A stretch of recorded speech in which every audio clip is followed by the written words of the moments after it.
I'm like clicking over just in the minute, and I'm like, who's ready to rumble? Oh shit, I should click over. And apparently I need to be ready to rumble on my own show. I hope all of you are all clicking over and getting ready to rumble. Should we like live the gram? Just be like, what's up, No, fuck that. How meta do we want to get? Hey guys, we're here to watch a show. Hold on a second. I just want to, for my fans, for the gram. What's up, everybody? You know, love you, mom. Oh, you did it. Nice. I didn't. I'm just fucking with y'all. Megan did. No, Megan did. Yeah. Oh. That's because Megan's a pro, though. Like. Love it. You've got like quick draw gram skills over there. Fastest gram in the West. All right, well, yeah, let's go ahead and start the show. Why the fuck not? Episode 6, Lady Death Squadron. Hi all, and welcome to another fantastic episode of Lady Death Squadron, where femme fatales crash with dice finales. What does that mean? It means... What doesn't it mean? This week's show is brought to you by you, our amazing subscribers, fans, and curious passerbys. If you like our show, please seek out your like-minded friends and send them our way, because let's face it, sifting through content, all of it out there, is exhausting, and finding quality content like ourselves is pretty much the holy, like, Vorpal blade of awesome. Like, if you, like, took Conan's sword and it was like banging Excalibur, and it was like dueling a dark saber, just like So anyways, that's how awesome it is. You know. Follow, subscribe, TikTok, check it out, Instagram, chuck us those bits. That's my rant. Players, let's meet our players. Introduce yourselves and who you're playing. Adelaide, let's start with you. Oh, that's me. Hi, I'm Helen Roundhill. I am playing Adelaide, half dragon and pyromancer. Yeah, there you go. Who I am, who I play. Ooh, let's pass it over to Cord. Hi guys, I'm Utahime. You can find me at Utahime Cosplay on Facebook, Instagram, here on Twitch, and Brianna DaCosta on Twitter. And I am playing Cord, your monk for tis evening. So yeah, let's have a little fun with death. Bring in the death, all the death. Let's do it. Wait, was that death I heard? Death. Death. Also, was that like, I like how you said like monk, you were like monk for the evening. It was almost like a Star Trek name with like, hello, I am monk talk. You put some like Klingon heck yeah, things on. Let's go, Trekkies. Nice. Gamer Shark, thank you for the bits. And of course, Jewel, please introduce yourself. Hi everyone, I am Jewel the Fool. I'm Megan Rippey playing Jewel the Fool, and I'm a rogue elf.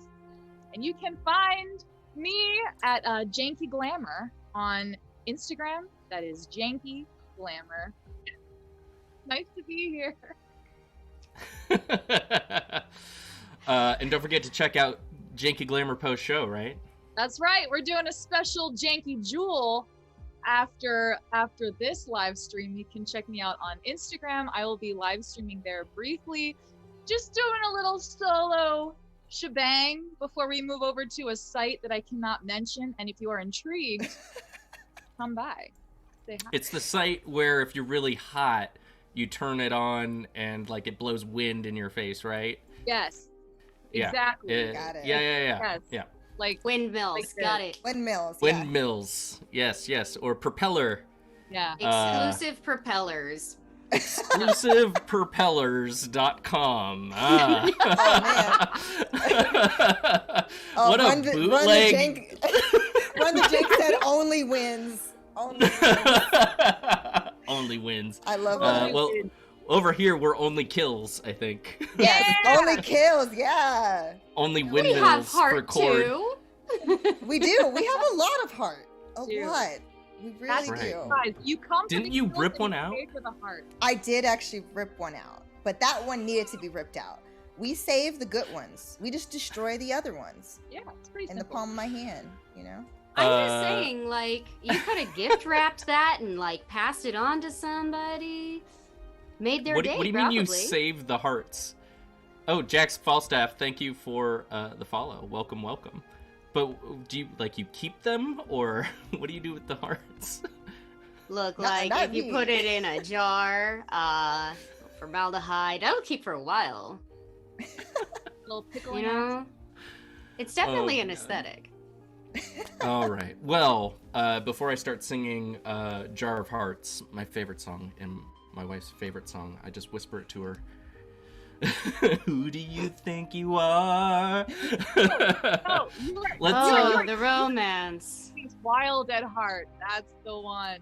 Yeah. Oh, nice. Oh,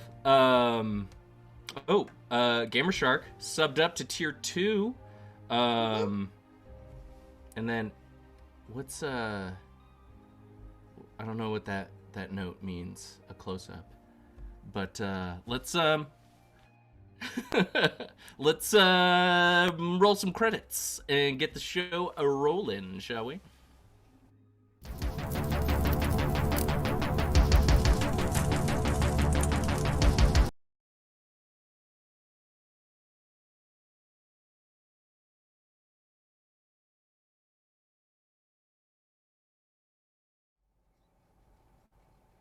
All right.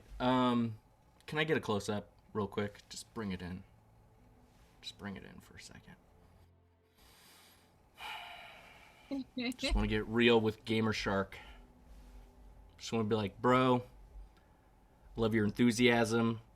Totally respect everything that you're bringing here, and it just makes us want to give it to you double to 100%. So thank you so much. Now let's bring it back. All right.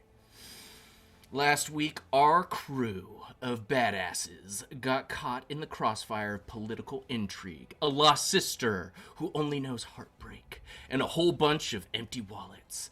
But you freed the ambassador, almost struck a deal with her brother, and have secured that she is okay. And now that you're thinking about it, it might be pretty cool to have some connections in high places. Clean records, and it's a pretty good gig because 2K, 2,000 gold, that's nothing to sneeze at. So presently, Cremille finishes hugging you, Adelaide, and wipes the tears from her face, a little embarrassed. And her servant closes the door to her chambers behind him. Adelaide, could you just make a perception check for me real quick? Oh, sure. All right. Oh, that was persuasion. I almost rolled. What are you trying to do? Oh, to we me? were so close. We were so close to it being in that one, but it is in fact 16. Oh! Were you rooting for the nat one?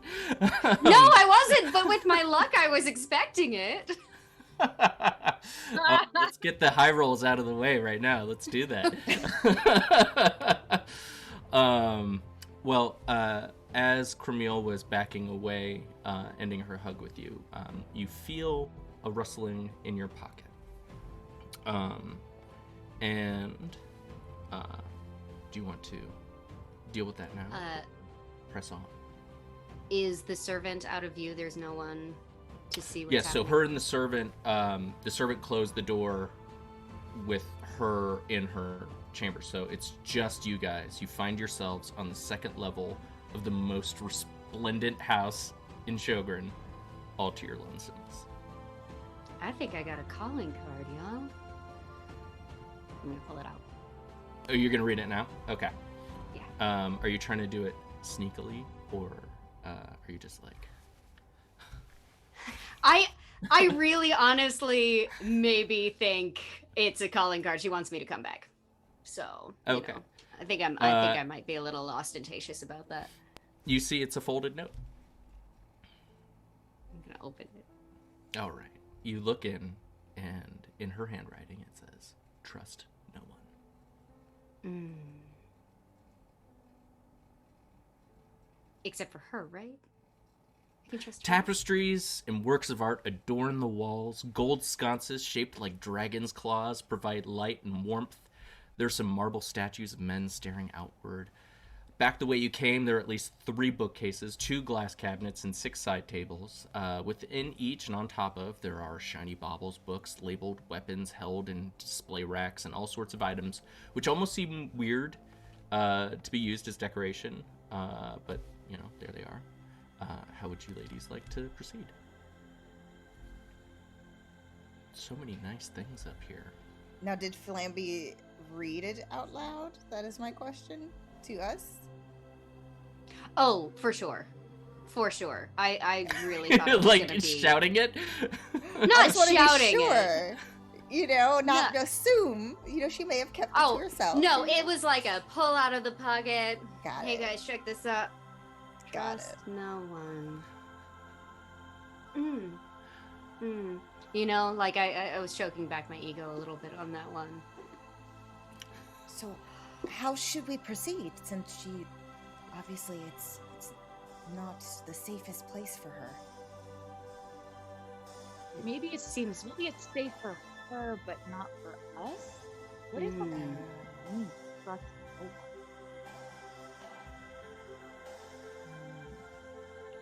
Do you think we made the wrong choice by accepting this job?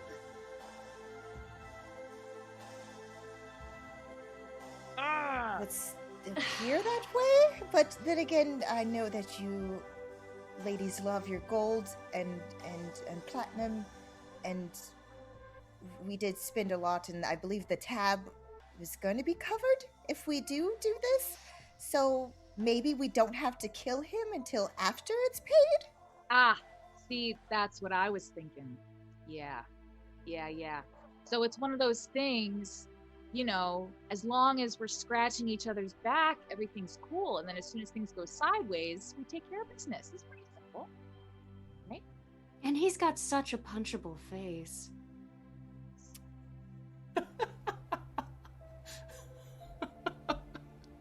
I mean,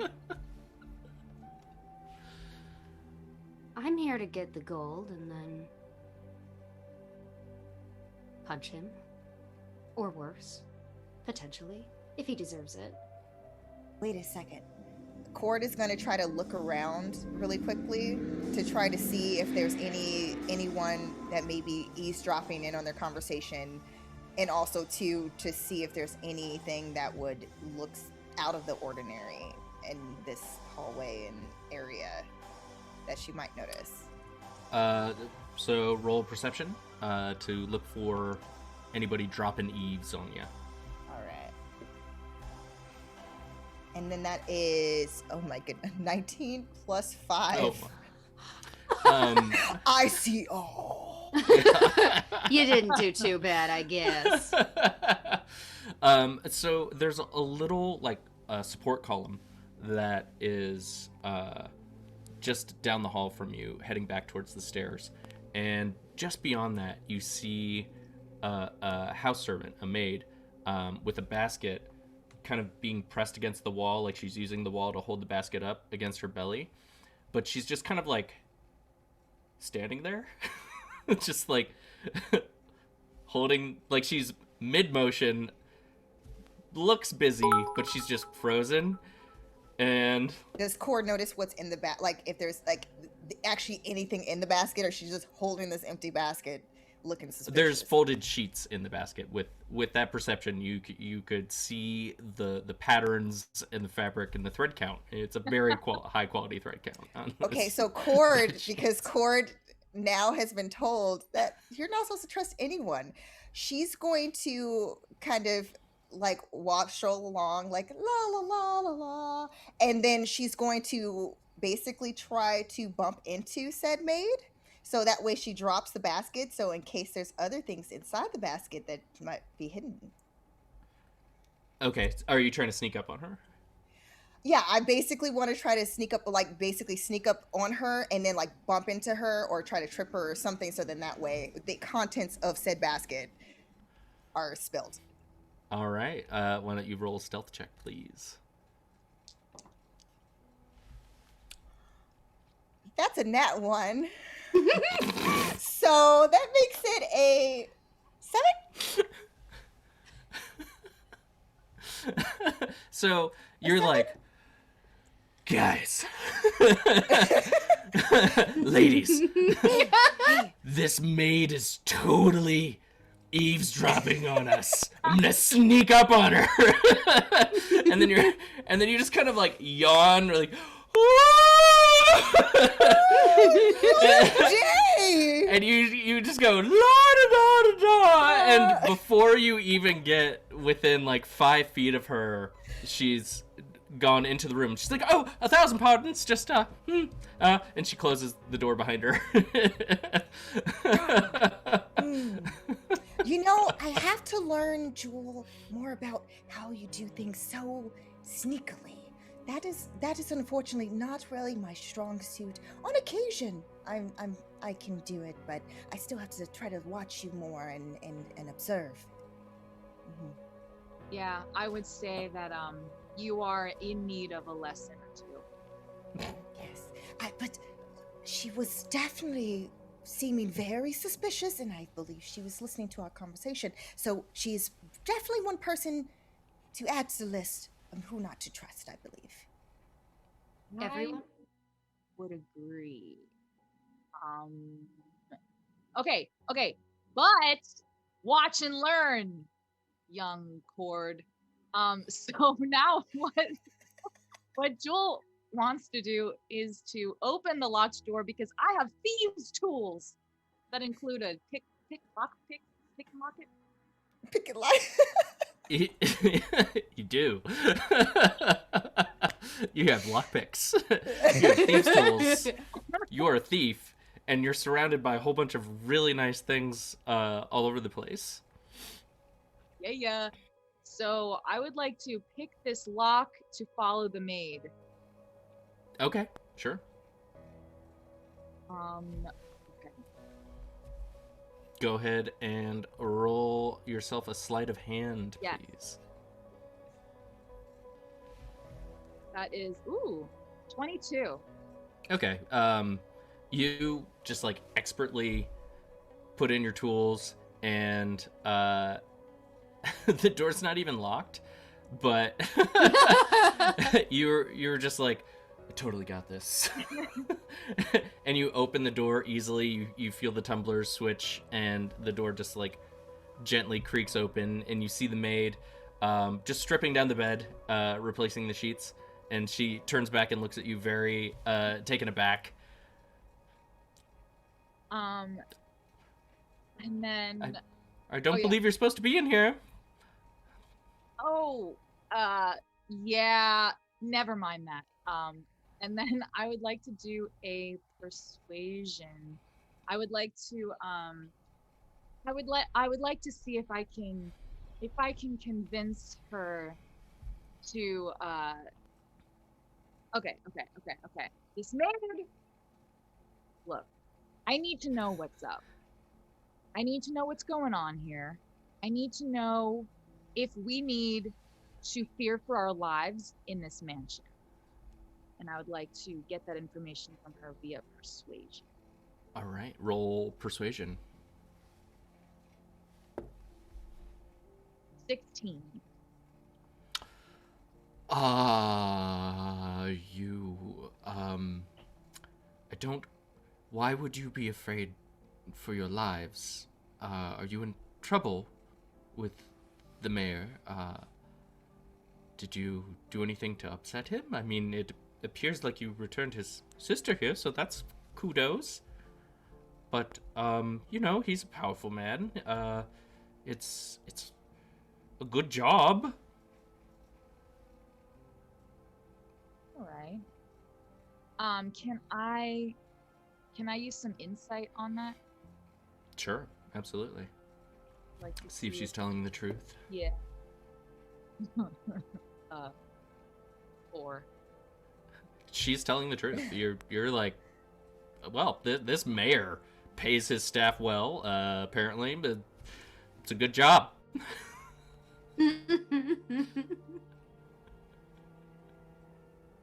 All right. Well, Cord, that's how you do it. Just I did a great little performance, and we can get back to the good stuff now. All right. Well, I believe the mayor is expecting you downstairs still, I suppose. If you Oh, want to close the door on the way out. one moment. So, you know how my friend was just asking you different questions and mentioned certain information about how we may or may not be a little concerned for our well-being here? I guess, yeah. Well, I just want to let you know, we don't want to have to hurt you, so please make sure to keep that information just between us girls. Okay? Please roll intimidation. I'm intimidated. Yeah. Do you want to aid her? Just like being in the background, like, I feel intimidated. 18? Yes, I do. 18? All right, you get Is 18 advantage. enough? Well, Do you wanna roll advantage? again? Yeah, because your friend is aiding you. Yeah, I'm back there just like, you don't want to mess with Cord. The things Yeah, I've it's seen her 18. do. 18 again. I Okay. gotta roll it again. She just like stumbles backwards. She trips over her own feet. I would never. It crossed my heart on my mother's grave. You absolutely, I'm so sorry. Of course. And she looks very, well intimidated by you. May you continue to find peace within. And then basically after she does the little nod, putting her hands to her chest, like in that prayer pose, she goes to walk away. All right. And I'm going to pat her on the back and give her a promotional bookmark from the library. Okay. What does the bookmark look like? Well, so it is on it's on like a thick piece of parchment. We don't skimp at the library. It has a stamp on it that has sort of like scroll work and knowledge is power. Is definitely kind of embossed on that, and of course it has the address, and then it says something super hokey on the back, like you reach for the stars when you reach for a book. Is there like a cat somewhere on there, like hanging on a branch? Oh, there has to be. Absolutely. Like paws on a stack of books, just like meow. Books are perfect.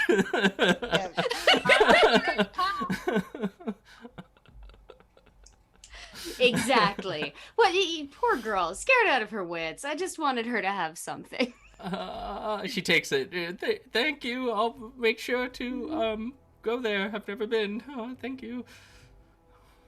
I look forward to seeing you again. Okay. Can I get back to my duties now, please? Of course. So you guys find yourselves still upstairs on your lonesome.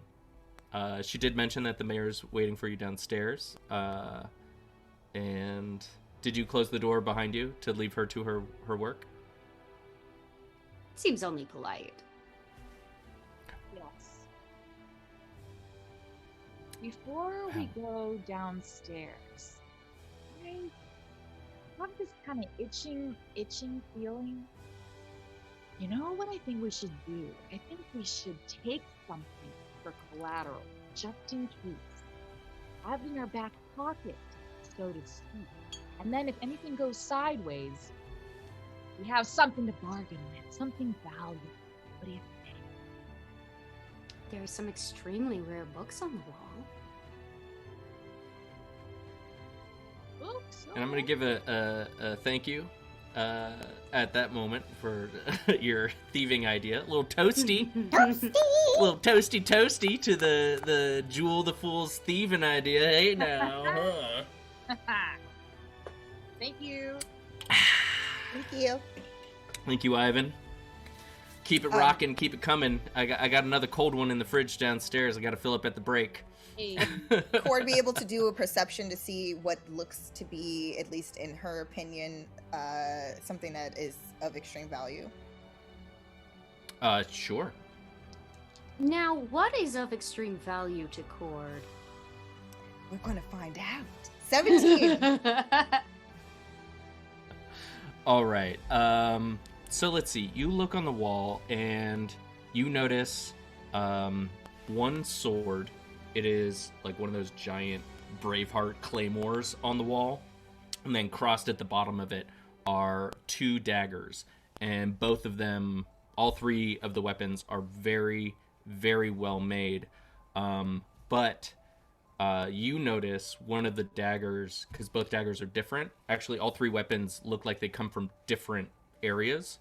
And one of the daggers has not a monk-like hilt, but the wrappings look similar to the wrappings that you use on your feet and wrists. And it looks like a very well-made dagger. These might be of some value for sure, especially this one. Yes. Well, We should I take the whole set. definitely- Yes. You take the giant sword and the 2 daggers. Yep. So basically, and Cord would do it in it would be very quick, and using her sleight of hand that she's been using to basically take coin from other people to teach them lessons, the monk way. So she's Okay. gonna basically just swiftly take one dagger, and she kind of spins it, and then she places it underneath the fabric of her monk fabric, and then she takes the other hand, does the same thing, and then she carefully takes the larger sword and hands it over, like basically points it in the direction of the 2 ladies, like to see who wants to take the bigger sword. Definitely. I volunteer. How are you going to carry this massive, like 6-foot long claymore? Well, It's taller than you. Over It's like a your foot taller than shoulders, you. obviously. like, what's this special thing that Jill has where she can be like, kind of like magically invisible? Like if there's any sort of obstruction of visual, what is it? What is the Mask of the Wild? Can I invoke the Mask of the Wild with this sword? Please describe what the Mask of the Wild is. The Mask of the Wild is, okay, you can attempt to hide even when you are only lightly obscured. So if in all of our dealings now with the mayor, if I'm just behind the other 2 ladies casually, I think I could kinda just sort of blend in.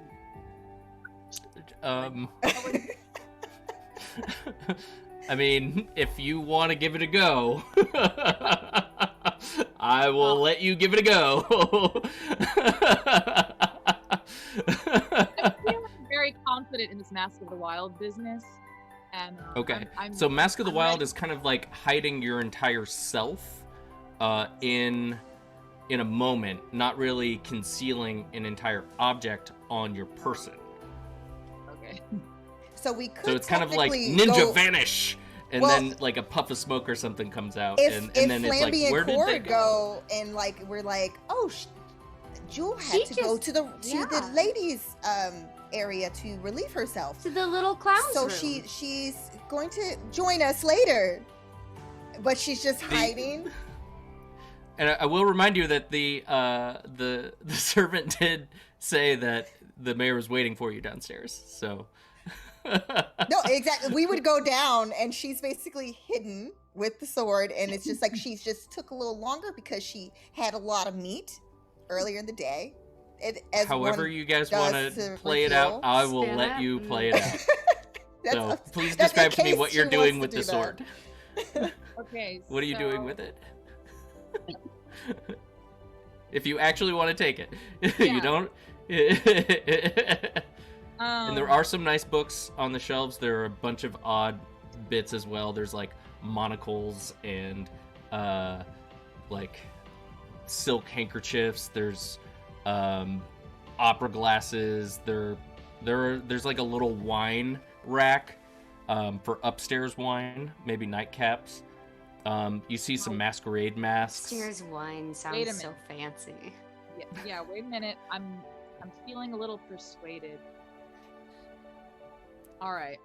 Having a better understanding of my Mask of Wild business and that it is not as magical as I hoped. I don't want to give away the ruse before we do the ruse, because that would hinder our mission.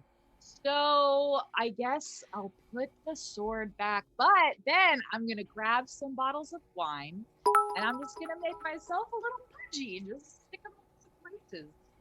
I mean, you do have your pack with you. Well, great. Wyatt Bronson, Raid, what is up? Welcome to the in crowd. We are currently in a nobleman's house, trying to see how much we can stuff away in our Stealing sacks. shit. That's what we're doing. We're stealing shit. How do you hide a claymore? Is it No stealing good if we ways. plan on giving it back if they do as we said? Does that still count? It's up to you on your moral quandary. I want to know about the books. Is there anything that looks like, I don't know, a ledger or a diary or something that might have juicy details about this household?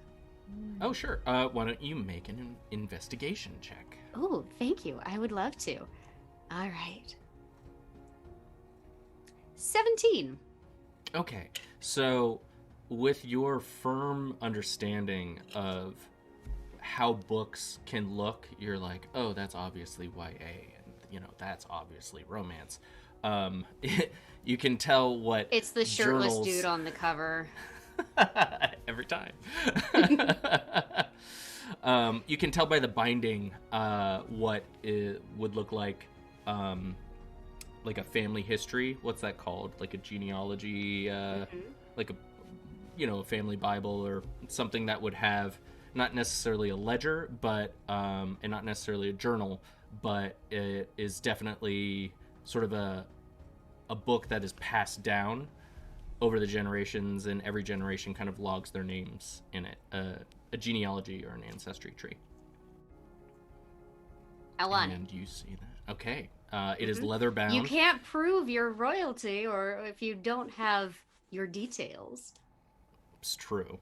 It's leather bound. It's like 11 by like 20, one of those like long rectangular books.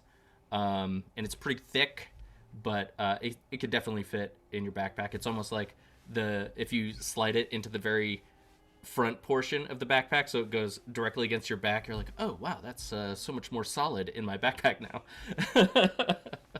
All my stuff has just been shoved so much more tightly and secure that it won't rattle. Precisely.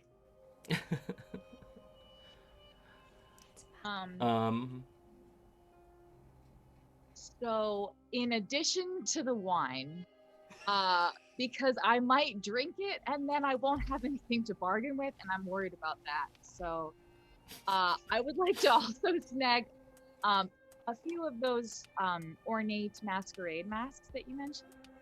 Oh, absolutely. So there's like a triptych of masks hanging on the wall. One looks like a half moon on one side with a shadowed edge. The other is like this large smiling dragon where the teeth and mouth are bigger than a mouth, so you could see your mouth through the dragon's teeth, and then the eyes and the horns kind of come up over the face. And then on the other side is this very like pixie feathery, where it's very wind brushed to one side, like a gust of wind of feathers and sparkles, all kind of going out in this massive leafy swoop, feathery swoop. Ooh. Okay. Can I can I fit them all into my pack? So you pick them up, and the pixie one feels very delicate, like it's made out of a very fine, glittery paper. You can definitely stuff it in there, but in terms of if it'll keep, it's a toss up. The dragon mask is very sturdy. It is made of leather, hard-boiled leather, and is very well etched and made. And it might mold a little bit inside your backpack, not like growing things, but like it will conform to the other things inside the backpack. And then the half moon one is that one's made of wood, so that one's gonna be just fine. Unless you sit on it and it cracks. Do you want to be twins? Yes. Lambie, I want to be twins with you. Gamer Shark, thank you for the bits, my friend. Let's do the 2 more durable ones, because the whole point is I need these things to last, because if the wine doesn't last, the masks have to last. If the masks don't last, then what is the point here? So I'm gonna take the 2 sturdy ones, and then I want to put something in their place, because like we're taking all this stuff off the wall. I don't want it to look amiss, so I want to like craftily make something terrible that just, if you're not looking at it, just looks like a mask. Like What is the home decor role? That's my I was just thinking that, like, why don't you make a, oh god, do we have, like, This world's version of Pier 1. I mean, I feel like the deception is pretty strong, because, you know, we're all lying about how fancy we are when we decorate our houses, right? I mean, but you could call it a nature check, because you're... There is nothing natural about Pier 1. You could call it a survival check at this point. I will say, why don't you make a deception check to see if you can make... Do you have, like, a forgery kit, Jewel? Actually, I do. Okay, so I will allow only Jewel to make forgeries. I have a forgery kit and a wait. I just forgot what I was going to say. I have a forgery kit and a disguise kit. Boom! So I'm the master of mask making now. So I'm gonna roll this, so you know exactly how good I am.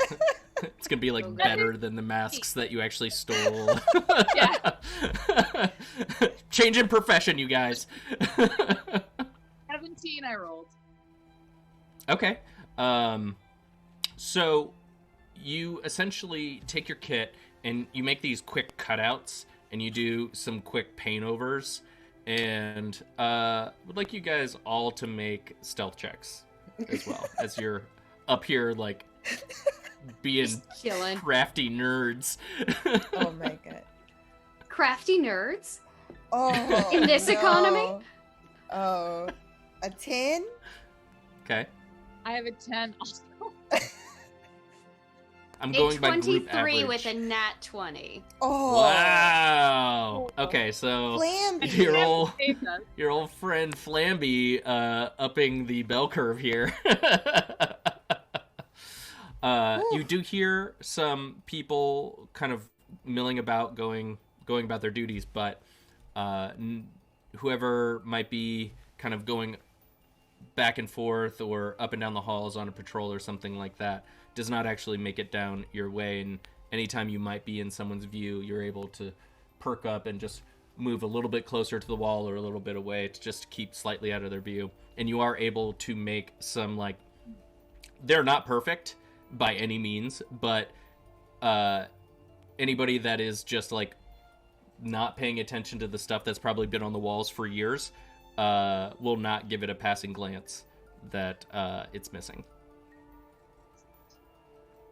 Well done, team. Should we go meet that mayor who's been waiting for us? I guess we should. Yes. I believe he's probably been waiting for almost a half an hour. Just tell So, 'em that your the little footfalls clown- clack loudly against the marble stairs. You see down that guards are still standing in position outside the study where the mayor, first invited you in. When they notice you coming down the stairs, they sort of shift into a more stiff position and stamp their halberds against the floor. Their clear eyes staring forward, ready to defend their mayor.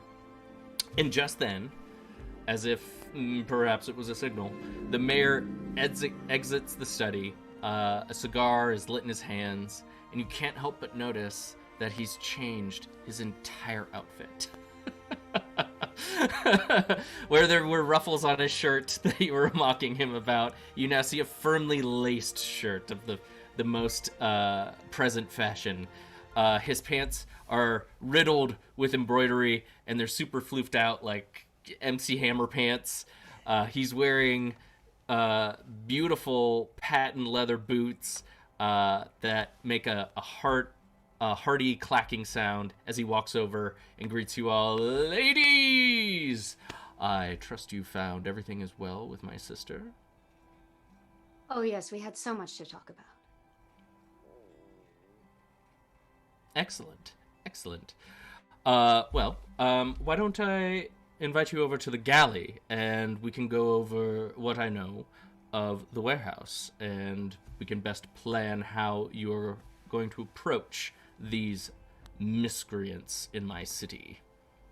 These rabble-rousers. Shall we? And he walks you over to almost like a green room. There are a lot of windows around. There's a massive table in the center, but it's circular, ornate with a compass rose across it. And there you see a cutout section of Shogren, the southeastern portion of it, and it says broadly across it, Old Town.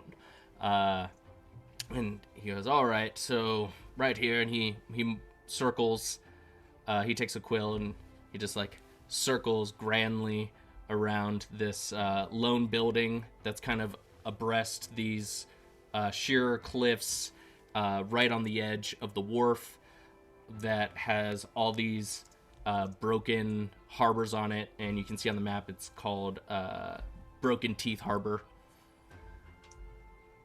And he goes, all right, well, there's the warehouse.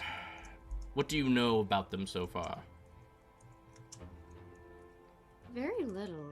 Only that they were coming after your family. And that somebody was very willing to be extremely generous in order to protect her from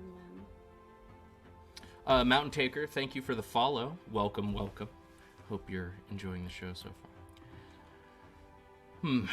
It is disturbing. You know, so many people come in and out of my city, and you just try to let people be. That's laissez-faire. Hands off. You know, free market economy. We are one of the most freewheeling city-states in all of Shadowcrest. And I take a pride in that. I take a pride that you can meet anybody from the lowest of the low to the most regal and established. And it's all here. It's all here in this magnificent city. And yet, it does create spoiled fruit, as it were. So, I appreciate... What was our bargain again? It was 1,000 gold, was it? No,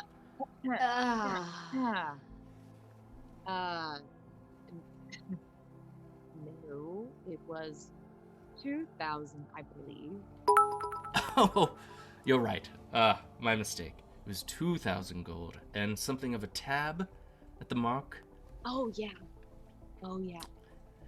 And he claps his hands, and you see a servant come out with a bunch of paperwork on the table and sets it down, and he's like, and these. And he lifts one up, and you can see a wanted poster with your face on it, Jewel. Like, this is your rap report. Adelaide, he has one for you. Cord, one for you. And he's like, these are just copies, mind you, but I thought perhaps if you ever wanted to go down memory lane, you could always, see the rap sheet. You lady, this squad of yours. Oh my. Ooh. I'm just upset that these rap sheets are spiral bound. Have you no pride? What? But spiral brown, as we say in the In the biz. bookbinding. Brounding is the latest fashion in all brindages. Just because Jesus, it's shiny thank and you for new the bit, doesn't sir. mean it's good.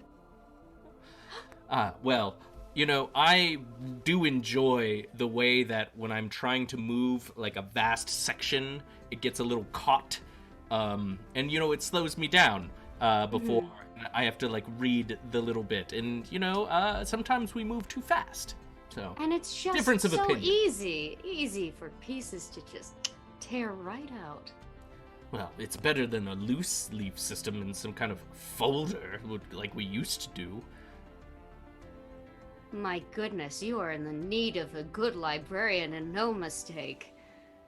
Well, if you're ready to hang up your spurs.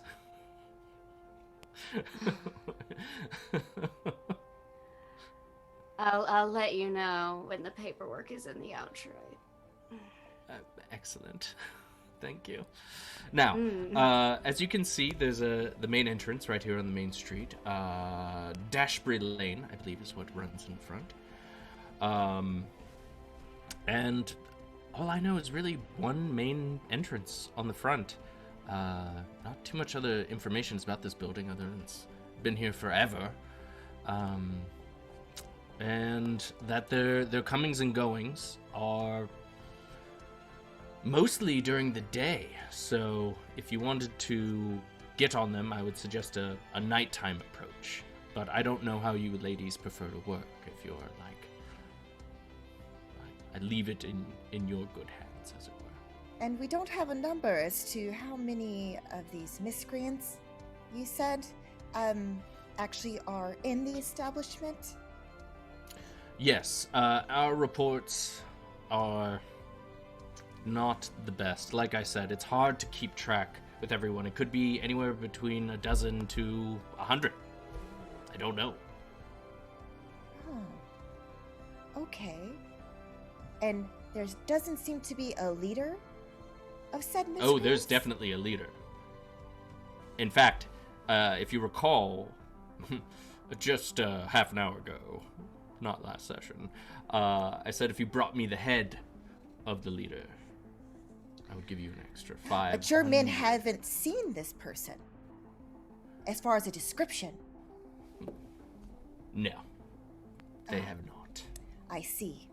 But they so are certainly we could not bring you the head of almost anyone and claim that they are the leader with your intelligence. Oh. Go ahead and try. How will you tell the difference? Leave that to my facilities, which are not incapable, my dear. And yet, spiral. Most likely, if this person is of stature, then I might recognize them. I see you suspect somebody of standing within your very own city-state, which you have said is run so well. I said it's run freely, which I'm a big fan of, I must say. And at that moment, you hear the front door burst open, and where is he? Where is he? And you see this troop of elves come in, and they come stomping up into the gallery. He goes, "You!" And you guys quickly recognize the young elf that first came into the tavern with Gila the night before. It was the night before, because it's still the morning that you guys We've went had a down long and got day. the ambassador. Already, and it's Yes. barely lunchtime. And he looks at all of you, and he's like, "What are these murderers doing in your company?" And he's staring directly at the mayor. And the mayor's like, "What are you talking about?" And he bellows, "Gila, my beloved, is murdered in your streets on your watch. And here you are, consorting with the last people that she was seen with. And you expect me that these elves of ill repute are not to blame. Do you want war with my father? Is that what you want?" And he walks over. Who would be closest to this gentleman? Everybody roll a d20. Okay. Hmm? 6.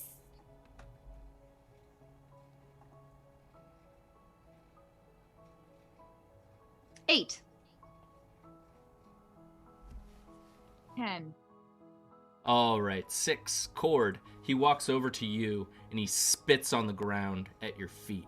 And he's like, "I don't know how you can call yourself an elf."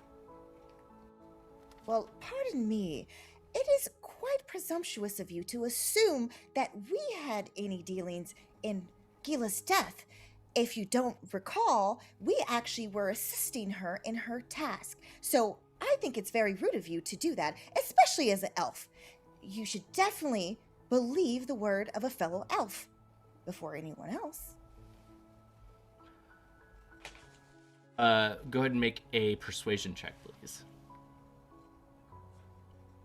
Okay. And we did have an NPC name redemption. What was it?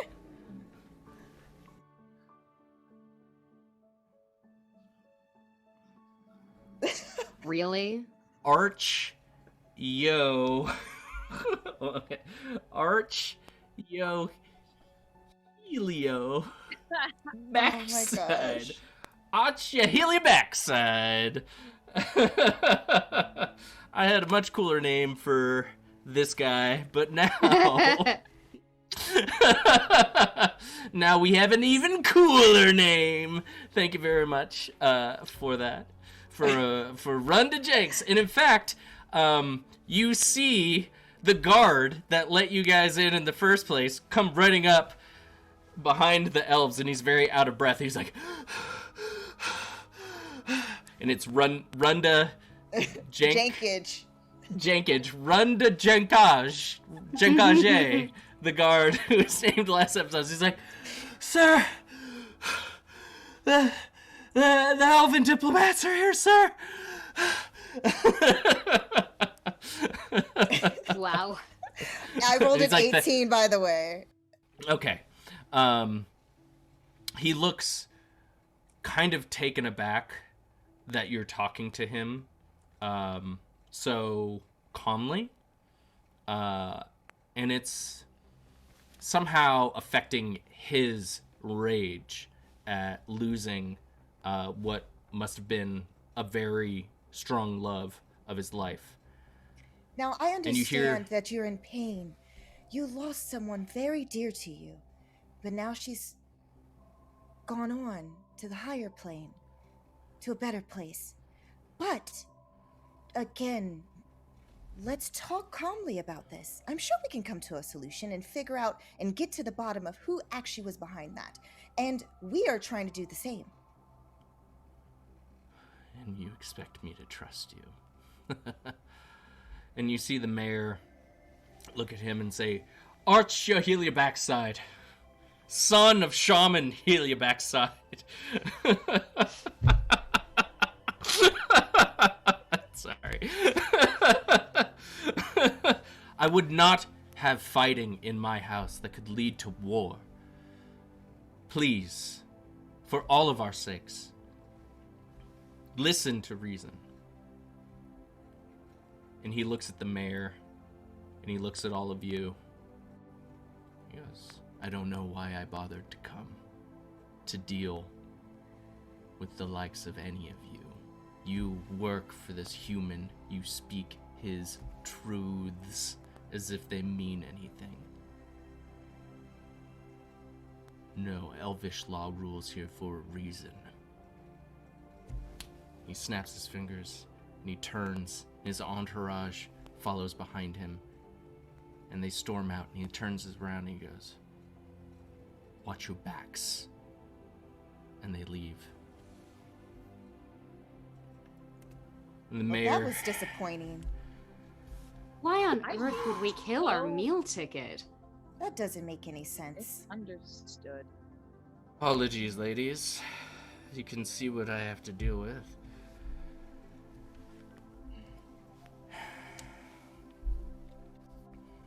Well, So, to be fair, feelings are quite strong, especially when you lose someone. So, his grieving process may be different than others, but nonetheless, he's a person who's grieving.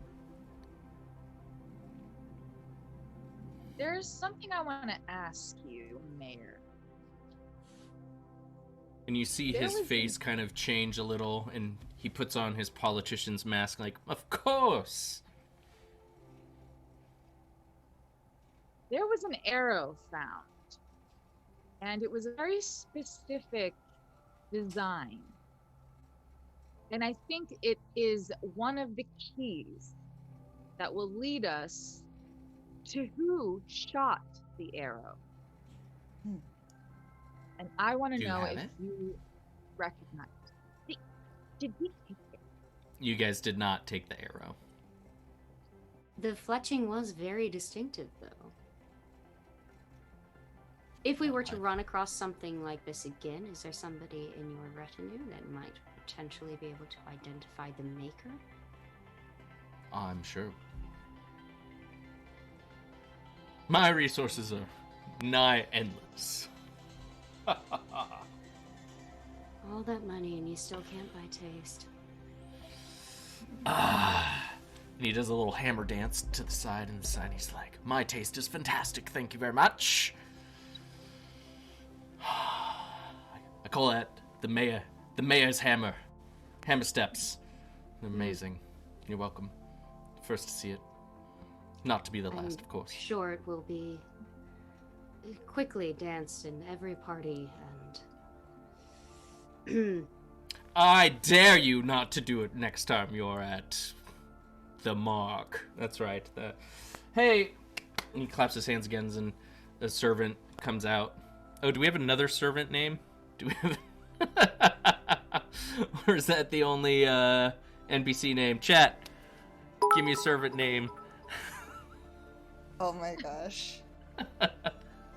Uh-oh. Uh-oh. Somebody... Sizzle Chops! Sizzle All right. Chops! Sizzle Chops! Get in here! And he's like, that's not my name, but yes, of course. Please Game can he Shark, be the thank you for the cook? bits. Oh my goodness. And he's like, remember this dance, Sizzle Chops. It's gonna be in every bar this side of the world. I tell you what. I forget what I was calling you in here for, so it's not important. You're dismissed. Ladies, plan of attack was for what? What are you planning on doing to take care of these ruffians?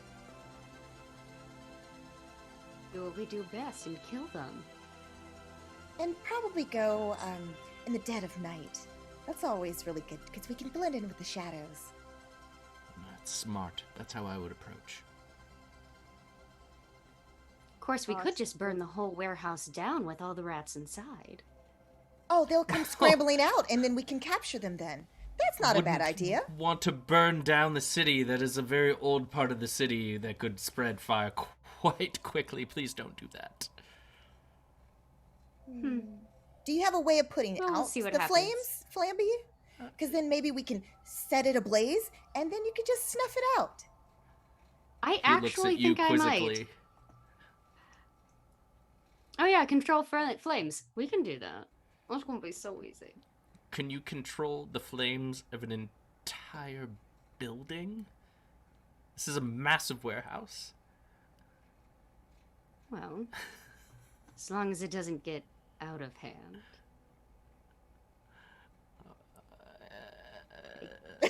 Well, Don't worry, we're professionals. Or at least we will be when you pay Yes. us. Yes. Well, here's to that then. I think we're about done. Why don't you see yourselves out, shall we?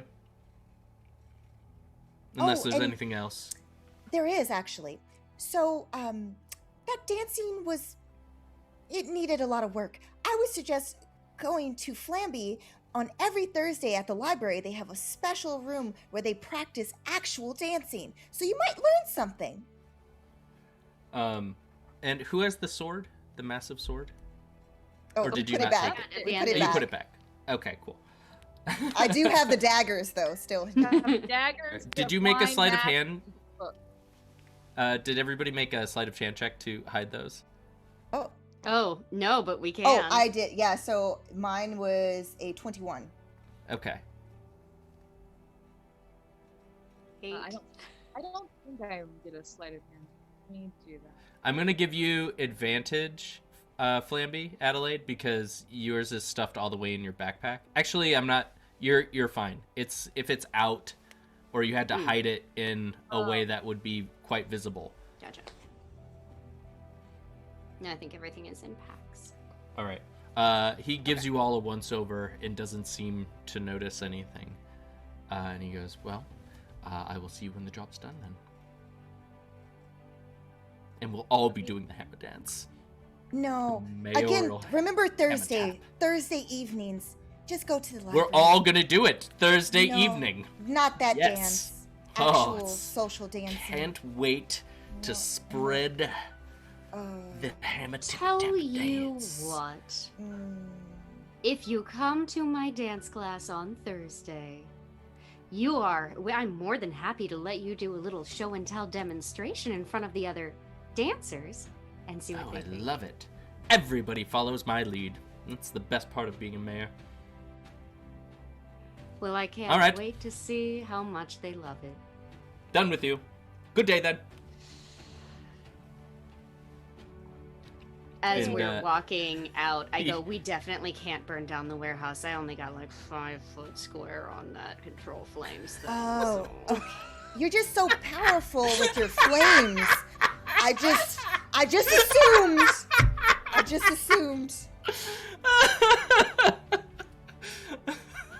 I believed you, Flampy. Yeah, you're believed so you. strong. I was absolutely under. I mean, had one faith. day I'll be able to burn down half the city and put it out before anything really bad happens. But, oh gosh, guys, I was really, I was lying. Can you make a deception check, please? We're doing a retrospect deception check. Hey, it's still an 18 though. Nice. It plays out the way we played it then, because he did not pick up on that. He looked at you like, maybe instead of head of the library, she can be head of the fire department. Fire department. So Which you I find have yourselves just newly invented. hammer dance, mayoral hammer dance. So you guys find yourselves out front of the mayor's mansion. Runda Jankaj sees you out the front gate, and he stands at attention. And it's afternoon, and you have the rest of the day. You can head back to the mark. You can do whatever you want, but you have a little bit of time right now. Let's go investigate, and maybe we can find that arrow. If we go back, unless it's already Yeah. cleaned up, but we should see. Maybe. I don't know. Just a thought. And then can we go to the mark? Here's the thing though, is if we're gonna have our bar tab wiped clean, we should probably put some damage on it. so I can order the rarest of teas. Oh, that sounds like a wonderful idea. Arrow first, mark later. Yes. I like where Let's your do head's it. at. Gamer Shark, I don't know if I thanked you, but again, thank you for the bits, amigo. Mucho apreciado. So you guys head back to the mark. Is that right? We're heading to the dock area where the scene of the crime happened to try to see if maybe we can find that arrow. And any other clues? Any other clues? Gotcha. And then you want to run up your tab at the mark. Yes. I mean, that's honestly, I'm like, that's a brilliant idea. Like, I thought it was that much, but apparently it's 5 times that much. You're just gonna be in there how like much breaking does- chairs. I want to say Jewel rolled like 17 platinum or something ridiculous. Something like ridiculous. It was like Well, insane. I had you guys roll. I think it was like a 100-sided die, and then I made it platinum, and or did I do like times 10 and then it was platinum? Crazy. I think it was roll a d20 and then Roll a platinum. d20. Yeah, Yeah. it was. And then I multiplied So it I by think 10 mine and was then platinum. 4 or It something. was the yeah. highest, I think. You're- The Who was tea? it? But it was like almost rarest of 500 teas? platinum or something like that, I Yeah. think. Tea's expensive, apparently. I mean, hard to the come tea by. you drink. I Yeah. think the tea you drink is grown on, the highest crags of, like, a very rare fallen bird. Where the and it air only is the sprouts thinnest. from its body. The Yeah. people who climb that almost die bringing it back down the mountainside. It's serious And then- business. And then you can only, like, dry the tea leaves very Mhm. specifically Yes. during sundown. On the equinox. Because yes. on the equinox, yeah, Wow. absolutely. Yep. It's the tea of kings and queens. And Cord just has Um, it for breakfast. Yeah. Who's materialistic now, Cord? Not We all have our I. vices. The streets in the captain's quarters are very clean. In the captain's quarters, where the mayor's house is, the nicest part of Shogren, and it's so clean that it's kind of disturbing. And Jewel, a thought strikes that if this place is so clean, it's only because the filth has all been pushed out elsewhere, out of sight, out of mind. And as your pathways funnels and twists through the various quarters and spits you closer towards the docks into the quarter of Bogwoten, you realize things will only be good to make those in charge feel comfortable. And sunlight flickers through a trellis on a nearby rooftop, and as you look up, you see an arrow flying directly your way. I want to deflect missiles. Well, this is at Jewel. Oh, at Jules? Yeah. Darn it. So I can't, like, leap in front of her and deflect? No, I'm just kidding. It's okay. Well, it's a surprise round, so unfortunately you Okay. don't have an action. Darn it. But the arrow does go a little wide, and it sticks into the ground. And you look up, and you see... Oh, God. Well, I had a different name for him, A but god? now... It is You see right. a god. Ochiohelio, you see the young elf Ochiohelio backside with his entourage of elves, and he's like, "Are you ready for this? Roll initiative, everyone." Oh, man. Are you Damn ready it. for this? And then he did. We're on the same side, dipshit. Oh, I rolled an 11. I rolled an 11 Okay. as well. 2 What 11s. is this? I rolled an 11 plus 1, so a 12. You guys were all like nigh equally caught off guard. Like, what? We're on the same side. Like when Jewel just screamed out, like, yes. Archie, I thought we were better than this. And him and his 3 compatriots all come running at you. And let's see. And they go first. Of Wow. course, of course. Wow. Okay. So they all come running up We to all all died. of you. and you all die. Well, good game, everyone.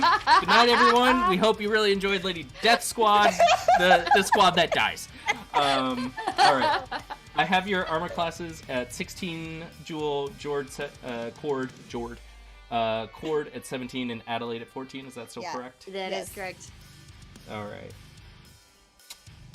So, Adelaide, you actually get struck, and they are wielding long swords, and you take 7 points of damage as one of the elves comes up to you, and he just like cuts across your arm, and it just like runs streaking down, and blood spurts off onto you, Cord, and you just see your friend almost like figments of smoke and flame jut out with rage as everything ignites in your eyes, and it is your turn, Adelaide.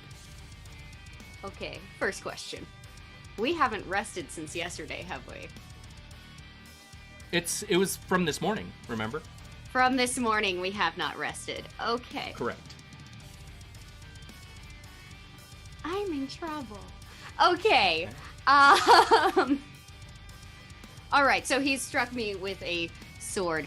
And I'm mad. All right. In that case, I am going to go ahead and I'm going to reach for his arm. Presumably he's slashed down. I'm going to reach for his arm and create bonfire on his hand. Nice. Go for it. Please roll attack. Or is this a no, it's a save? cantrip. It's a dexterity 15. What? Do I have to make a dex Okay. save? Yes.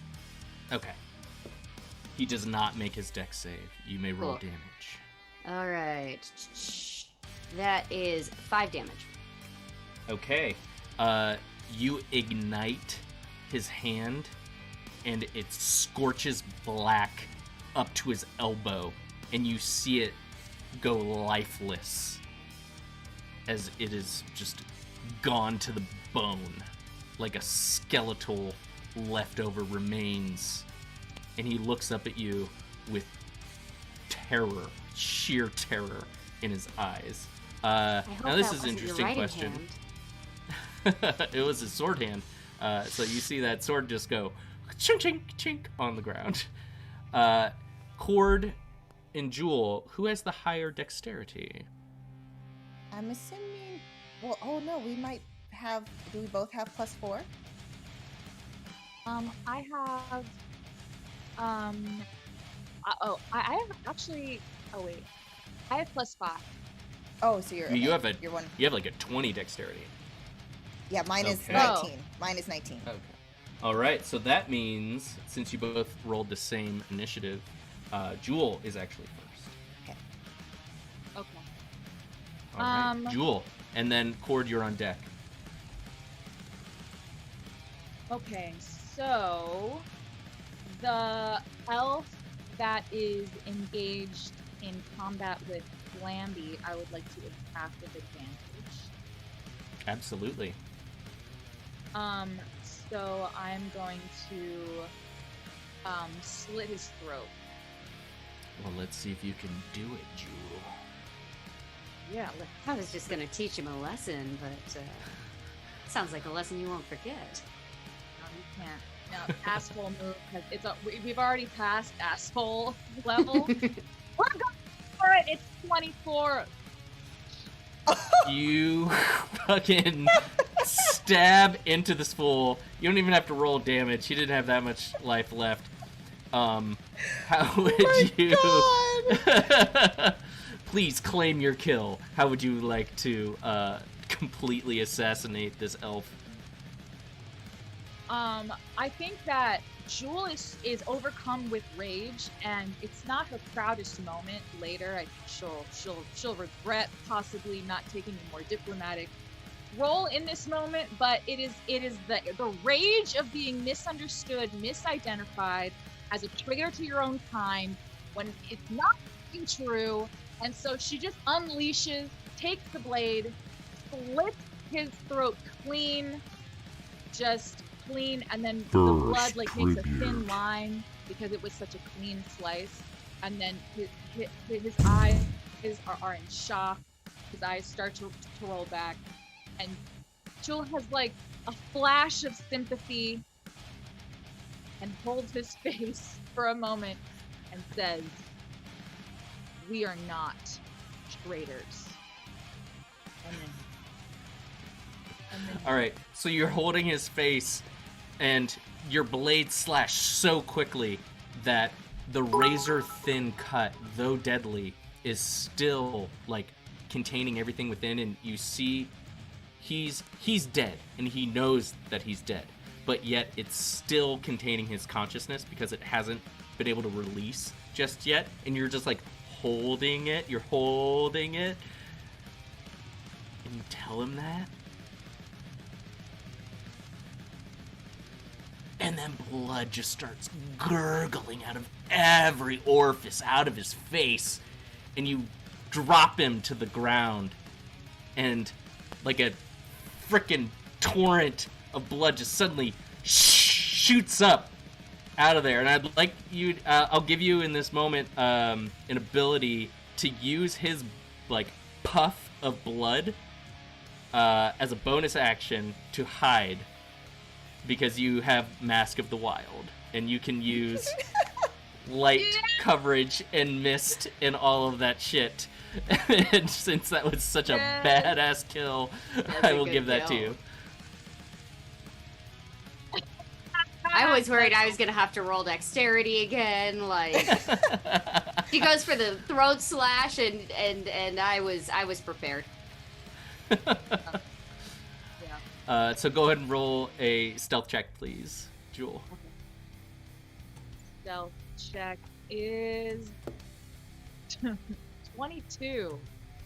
Damn. Okay. So, I don't know if you guys want to roll a perception, but you see Jewel just like, especially you, Adelaide, since it was right in front of you, just like slit this dude open, blood shoots out. Yes. And then she's just gone. It's like his body falls down and Jewel is gone. And Cord, it is your turn. I'm just gonna say that was so good. She was right in front of me, and I still only rolled an 8 on perception.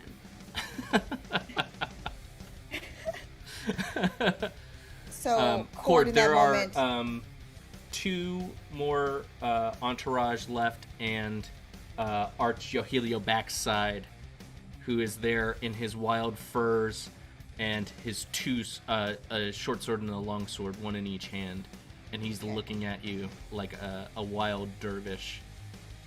do you see? This could have been avoided if you had only listened to us. Think about Gila, your love.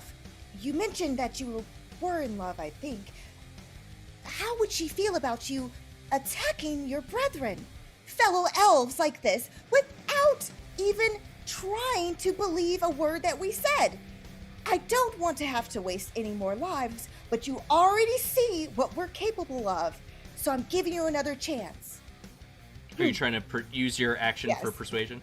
Okay, go ahead. Yes, and I'm going to hold my action, and basically if someone does try to come and attack, then that's when I will, like, so basically that was my hold action, and I'm trying to convince them, like, So listen. you can either just talk to him without trying to persuade him, and you can hold your action, or you can use your action to try and persuade him. Also, Gamer Shark, Ivan, thank you both for the bits. I'll go ahead and persuade then. I'll go ahead and persuade. Okay. Yeah. All right, go ahead and roll persuasion, please, at disadvantage, because you are in active combat. Okay, I rolled a nat 20, but the other roll is a 15. So that's actually not bad. And that's That's not bad. Yeah, it's just a solid 15. Okay. Again, he looks at you, and he spits in your face, and he's like, Oh. "You're not Domar. You're not fucking elves at all. You're fucking dead." And Tried he to talk attacks. reason. Eloquence. He attacks you, and he comes around with his long sword, and he swings on top of your head, and it goes wide. But then he circles back around, almost like it was a distraction, and he juts down and he stabs into your leg for 7 points of damage. I want to use a key point. Can I use a key point for this one? Wait, no. No, it's not my turn. Jesus, thank you for the bits. Wait. It's not your turn. It's not my turn anymore. No, you're right. It's not your turn. Never mind. So you said 7? He did 7 points of damage, and he is kind of like in this dervish stance, legs akimbo, stabbing, kind of like a fucking cool top on the ground, just like into your fucking leg. And then the other 2 guys, one more tries to attack you, and he totally stabs into you, Cord, doing a really good hit for 7 points of damage. Okay. As it's like your leg gets stuck by Archiohelia backside, and then he comes in and he's like, "For the Doma! For love! I got you, brother!" And he just like rams his blade through your shoulder, critting into you. And then the other guy tries to attack you, Adelaide, but swings wide. And now it is your turn, Adelaide. Sorry, Ivan, thank you for the bits. Legs were akimbo? Yes. Because he's in like Yeah. a fighting swirl.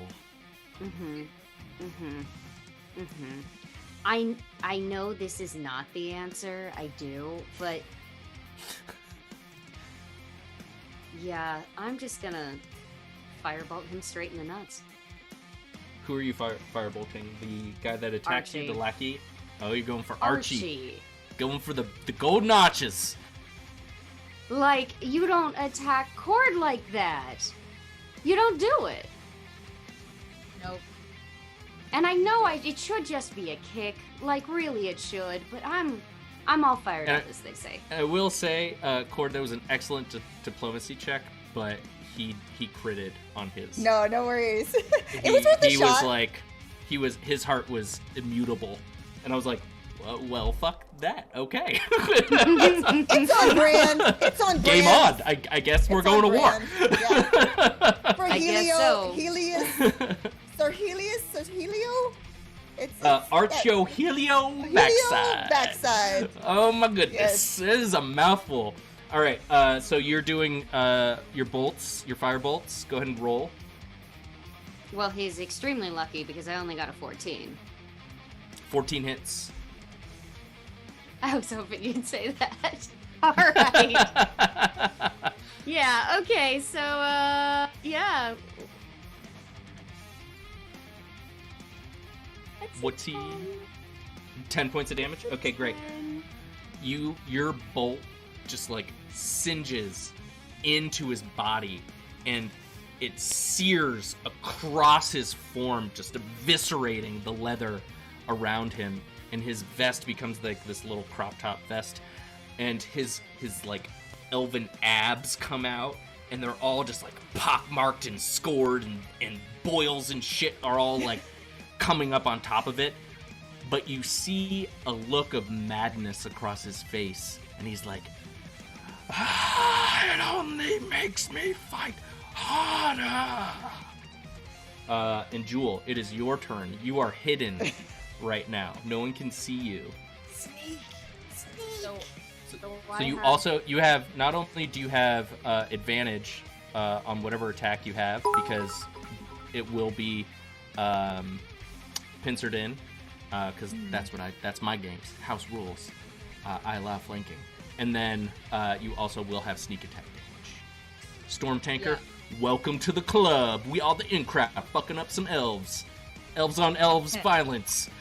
Oh, no. Elves on Elves was not the content I was expecting when I put that in my search bar. I'm a monk. I do not partake of carnal pleasures. Let's just, yeah. And yet you drink people's death. I don't know how much more carnal you can get. There's a difference. I don't, well, Gamer Shark, Right, thank take you your for the pleasure. Your bits. snuff films, your snuff is a little different. It's nothing a candle. All right, Jewel, who are you attacking? Also, I would like to state for a house rule, I would like to remind that you are always, I always say that if you want, you can convert your damage to subdual damage. Y'all are trained professionals. If you don't want to ice somebody, you have that in your wheelhouse. You know how to, like, subdue people because, you know, some people are wanted dead, some people are wanted alive, some people are wanted dead or alive, you know? And That's good to know. I was really worried. Jewel, what is up? Well, shit. Well, she's having now a philosophical debate for half of a second in her mind about whether this elf should be taken and subdued or killed. Are you though? Is that what Jewel would be thinking right now? Like, let's be real. 1 second. Okay. Yeah, I'm expanding it to explain the second, but it is 1 second of philosophical quandary, and then we move forward with death. And so this is the elf that has just been seared in his torso. You're going for Archeo Helio backside? You're going for the main elf? Oh, he's got to go. He's got to go. Okay. All right. Please roll to attack. Yes. Okay. So I am attacking with advantage. So let me roll. Advantage. So 13 is my roll, and then and then I'll do sneak attack damage. 13 does not hit. Damn it! All right. So you appear from nowhere, and you're like, "Get off my friend, you son of a bitch!" And you come in behind him, and you're about to, like, rip out his throat, and he bends like a leaf in the wind, and he tumbles, like, out of the way. Just, like, straight back onto the ground. And you just, like, shave the top of his head, and a lock of hair goes to the ground. Man, I was hoping you'd do like the Britney, you know? Strike down the middle. It would be an improved look for him, but that's okay. Would you do have a bonus action to hide again if you want? Oh, for sure. Let's take Okay, that bonus go ahead action to hide after I embarrassingly flopped my kill move. Go ahead and roll a stealth check, please. Back to the shadows. Oh, shit! A 29 with a net 20. Okay, once again, it's like Jewel comes out and she's like, "God damn it!" and then she just vanishes once again. And Cord, it is your turn. You have Archie on the ground in front of you, his sword still jabbed in your leg. His friend stabbing his sword into your shoulder. You feel like a pincushion. What do you do? I was trying to reason with you, but now I'm gonna have to smack some sense into you. So she's gonna pull from behind as she's trying to, like, also dislodge her arm. She's pulling her staff, and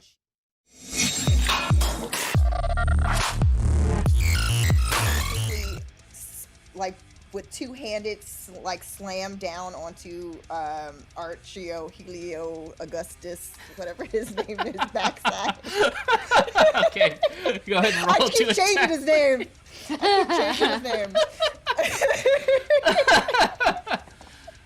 I don't know where the Augustus came from. I apologize in advance. So that is a 19 to hit. Totally hits. So I hit Sir Backside in the face because I'm trying to smack him, you know, with some sense. Which is just ironic, really. It really is. It really is. You got the backside in the face. He's getting stick-yo face side. And that's 9 points of damage for that. Okay, is this real damage or subdual damage? No, it's real damage. Okay, you spin your staff around with one hand, and you clack it across his face, and you see all of his teeth and blood just like fly. And you can tell that if he's not dead, then you're Monkey's uncle. And with that, let's just have a little toasty, eh?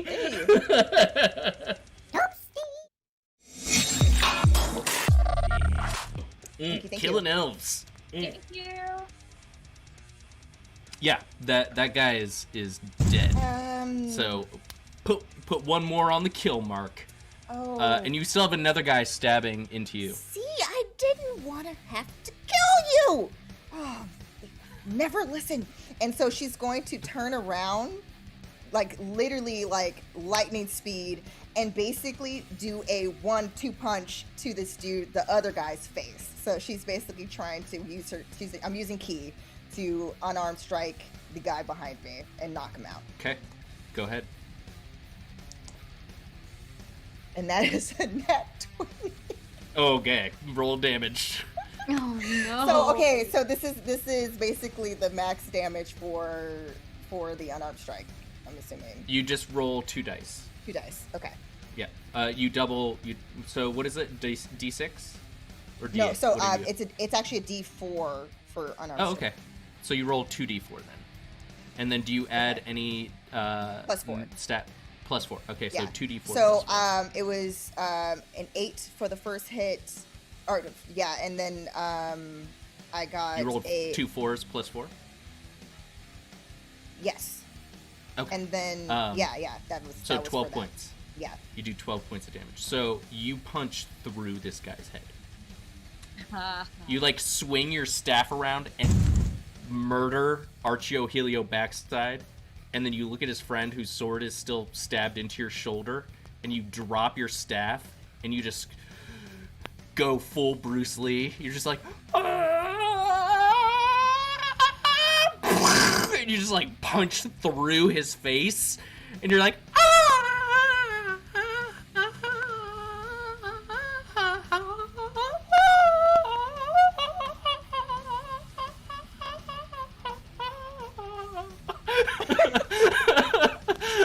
I had to try to time the expression with the.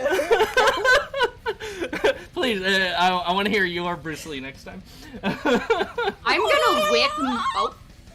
I'm gonna whip my notebook out and be like, "So, Cord, what do brains between your fingers feel like?" So, if I had to compare it, it's like tofu after it's been Tofu? spoiled in, for a little bit, a few days, and then Rotten so tofu. yes, rotten tofu, and you squeeze it, and that's pretty much the feeling in between your fingers. I believe there's I'm one so more jealous. lackey left, and he just Oh. runs. Does he run past Cord? That is the question. No, he's running away. He does a full disengage. Okay. Wait, can we subdue him? We need to talk to somebody. Yeah, you can subdue him if you can catch him. Right now, he is 80 feet away from you. Okay, so okay. So And Adelaide, it is technically your turn. Oh. Okay. So he's running from me? Absolutely. In that case, I am going to. What am I going to do? I mean, we gotta do just a little, like, scorching ray to the back, right? What's the range on that? 120 feet. Oh, yeah, he's totally in range. Go ahead and roll to attack. Okay.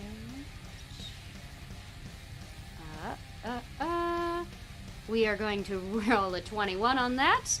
And hit. I believe that is, if I want to, 3d6 of damage. So the first is 5. Do you want me to keep rolling on? You each gotta one? roll 3d6, unless you only... Oh yeah. I mean, here goes. A 5, a 4, and a 7.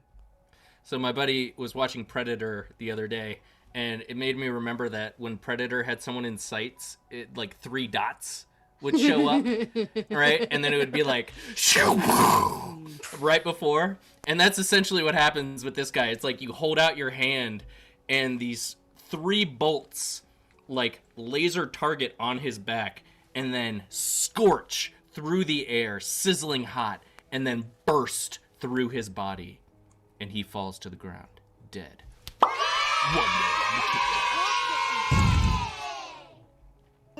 Mean. Sorry. This isn't They Lady hurt Talk Cord. Squad. I mean, sometimes Apparently. it is. And I'm kind of still bleeding. Oh yeah, Oh, yeah. You, and then you took a basically lot of you damage. see where Cord is like realizes after all that adrenaline and that Bruce Lee, all of that, it's wiped away, and now she's like, a different moan of pain because she's been sliced and diced a little too much today. So yeah, she's hurting. So she's trying to pull some like scraps of her wraps that she usually uses for her arms, and she's trying to like tie herself up, like putting herself back together again. But big gashes, you know, no Okay. big deal. Just some big gashes. It's Just Tim.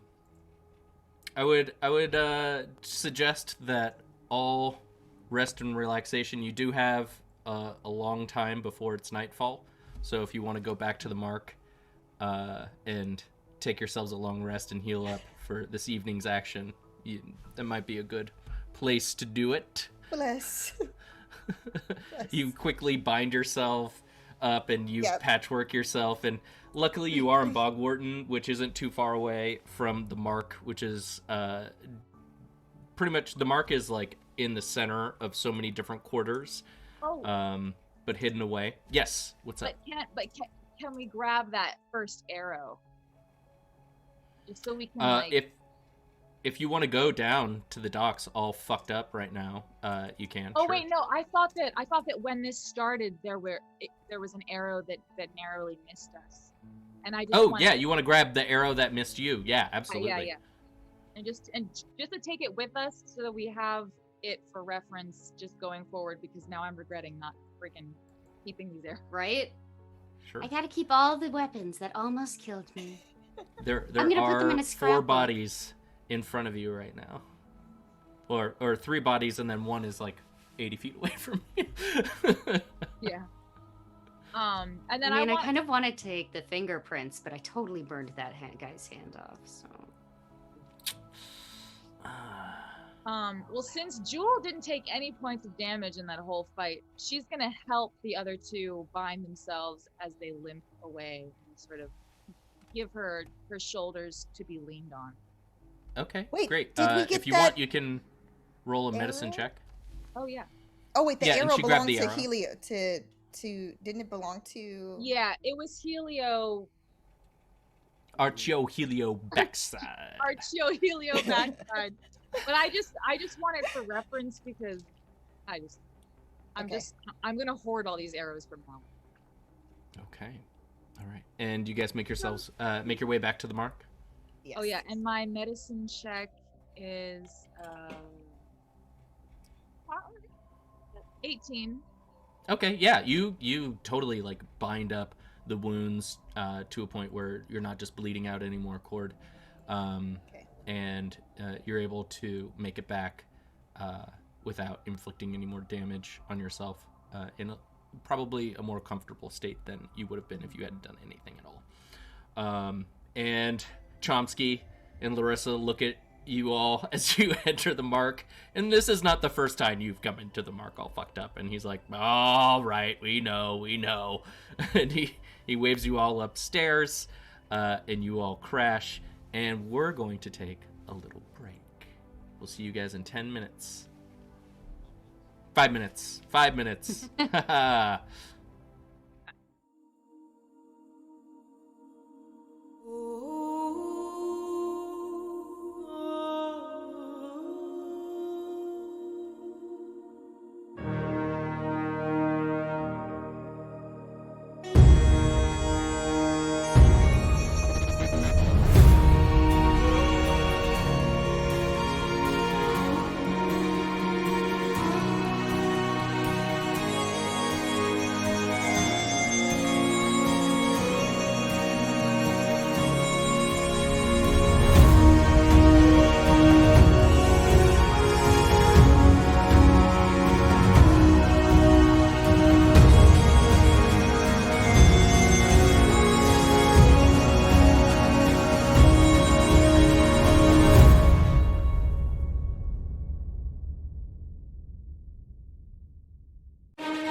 busting Oh, out hell the yeah. whiskey.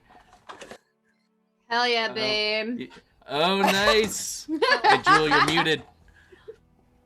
Sorry, What I'm are you back. drinking there? The Rittenhouse straight rye. Ooh. There you Still go. enjoying? Fucking love it. Mm. So, very much like Cord. None of these are our sponsors, but if anybody wants to help, they could be. Yeah, if Bowmore Eiley Scotch would like to sponsor me, Dwayne or The us or Rock any of us, Johnson? just Just hit me up. I'll do all the whatever you want.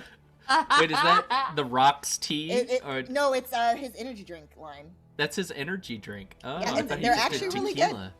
No, he Oh. does do Terramata is actually really good, and also too his energy drink.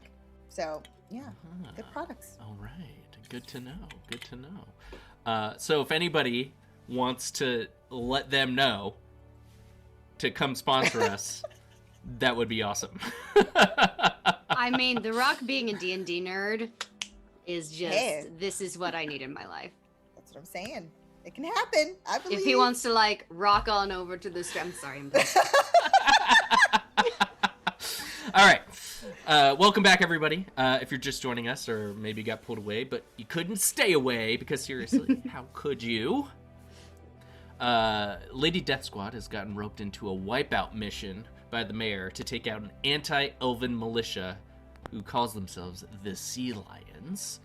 And currently, they are sleeping it off at the Mark because they just had a pretty dangerous escapade with some uptight Domar Elven wannabe son of a bees.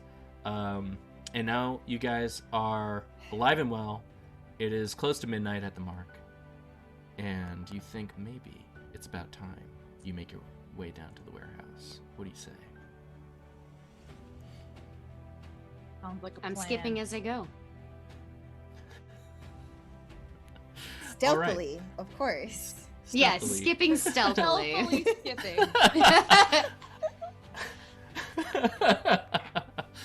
Go ahead and I don't know why I'm rolling. Make stealth check.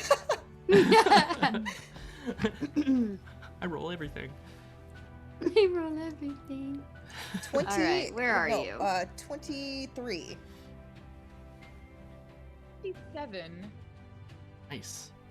Why can't I find you? It's under S. Stealth. Yes, I under. Oh no, everything's. I can't find.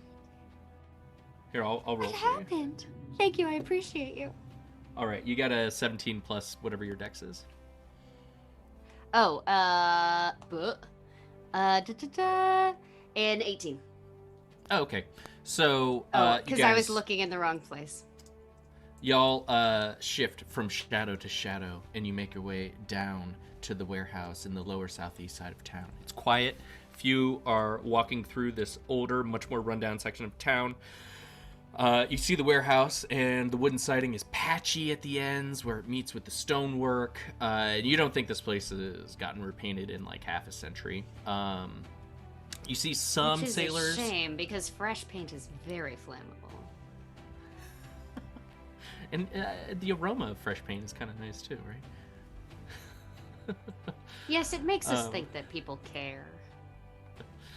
And there you are. Let's say, what, you want to be 120 feet away, 60 feet away, hidden behind some crates or some buildings? How close do you want to get? Split the difference, say like 80, 90? All right. We should be a little bit closer. Like I think 60 at least, so then within range. Okay. Yeah. And you guys get within 60 feet, you duck behind an alleyway, and you just kind of come in and you look out towards the break, and there you see the entrance where there are two purple tabard-wearing guards hanging out by the front entrance. Oh, like just like in the wind? Just Just hanging? They are standing lazily at past midnight, guarding the oh. front entrance. Like they're hanging out. Guards. Oh, I heard Guards. said garbs. garbs. I heard garbs too, and I was like, the outfits are My just bad. hanging. Okay. This Hold is on, about hold to be on, a let me, very different fight. Hold on. Yeah. Can you do a pronunciation check, please? Now, would that be dexterity for your tongue, or would that be? That's what she said. Oh my gosh, ayo. Ayo. I'm gonna need you so to you roll see these dexterity. Sorry. to avoid awkwardness. You see the two guards hanging out in front of the warehouse, and they don't appear to notice you. How would you like to proceed?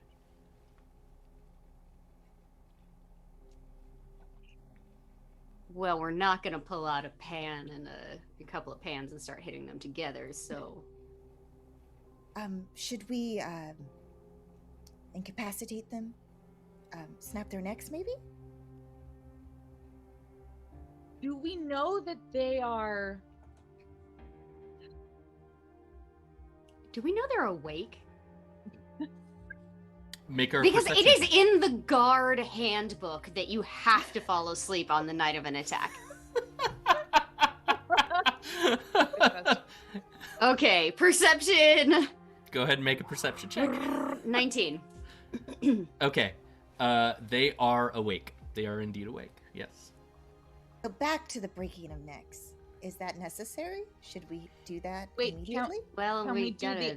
can we do the unconscious necky thing just in case they're like Oh, not like- assholes? You mean chop at the okay. I can use martial arts for that. But our assignment was a total kill, right? Well, we were supposed to bring the head, right? But yeah, the of head the of their leader. leader, but like just Oh, we're anyone just in a supposed purple to lay robe. waste. All right. The goal is to get rid of this sect, this army, or this gathering. Like I've been reading an and- awful lot about brainwashing, so like we could attempt to capture and brainwash, but I feel like that's gonna be a lot of effort, and I don't know if the pay scale That's a matches lot that of level of effort. investment, Well, my yeah. confidence Yeah. right now has kind of decreased because I really tried my best to try to not lay waste to the other elves, but they just didn't. They just No, weren't no, you listening. cannot blame yourself for their poor choices, Cord. That's true. Very true. That is. Of But this I, You but did I what outside you share had that to. sentiment. I share that sentiment, Cord, and I think we have come to an agreement here that next gotta be snapped. Yeah. All right, and then Cord's going to basically run, but like very Naruto silent. So basically, like arms behind to get that momentum to basically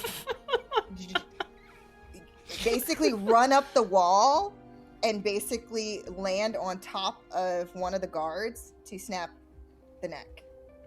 Okay. Are you? So you're running like on the wall? Yeah, to And then try to coming get up to behind try them? to get height so then I can plop down and snap a neck. Are you at that Cinematic. monk level where you can like climb freely yet? Is that like part of your movement, or do you still have to use like step of the wind or anything? Let's see. I mean, I have 45 feet of movement. Am I still too far? Are we still far away? We're still far away, huh? Oh yeah, we're you would have to 60 sneak like 30. Well, you have a 45-foot movement, so you'd have to Yeah. sneak at least 15 feet closer before you would begin your action. Okay, so I'm just gonna sneak right now. I'm just gonna sneak to try to get behind, so then that way I can do the wall, climby, jumpy, step of the It's neck just thing. so cool. Can we just give it Adelaide to her? Jewel, is Oh, there? okay. I could just give you guys everything. I can still and let Naruto go. Great. run. So I'm still You Naruto. succeed. Good night, everyone.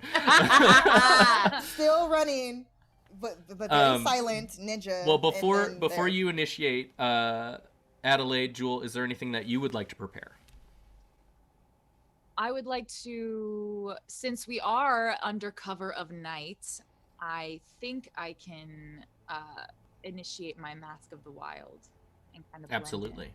Absolutely. There are plenty of deep shadows. What would you like to do? I would also like to gain ground so that I am there and and ready for action. Okay, you can move 30 feet in stealthily. Go ahead and make a stealth check. You as well, Cord. And then you can fire your crossbow if you want. They would be in range for that. Oh, good call. I made it 16. You could throw a dagger. 16 total. Yeah, it's my stealth, yeah. Okay. Cord. That is a 24. Okay, and now we're just holding for Adelaide. Is there anything you would like to prepare? I am going to pull out my crossbow, but I don't want to. I don't want to step on these ladies because these are great. But I also don't want to start firing off bright, shiny things in the dark and alert anyone. Okay. So I'm gonna actually stay at range. Okay, so you're gonna hold your action I'm gonna hold my position. Yeah.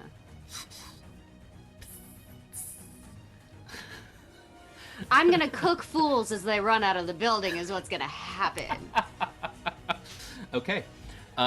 So you guys make your stealth checks, and the two guards, one of them looks over, and they see you, Jewel, and they're like, "What the shit is that?"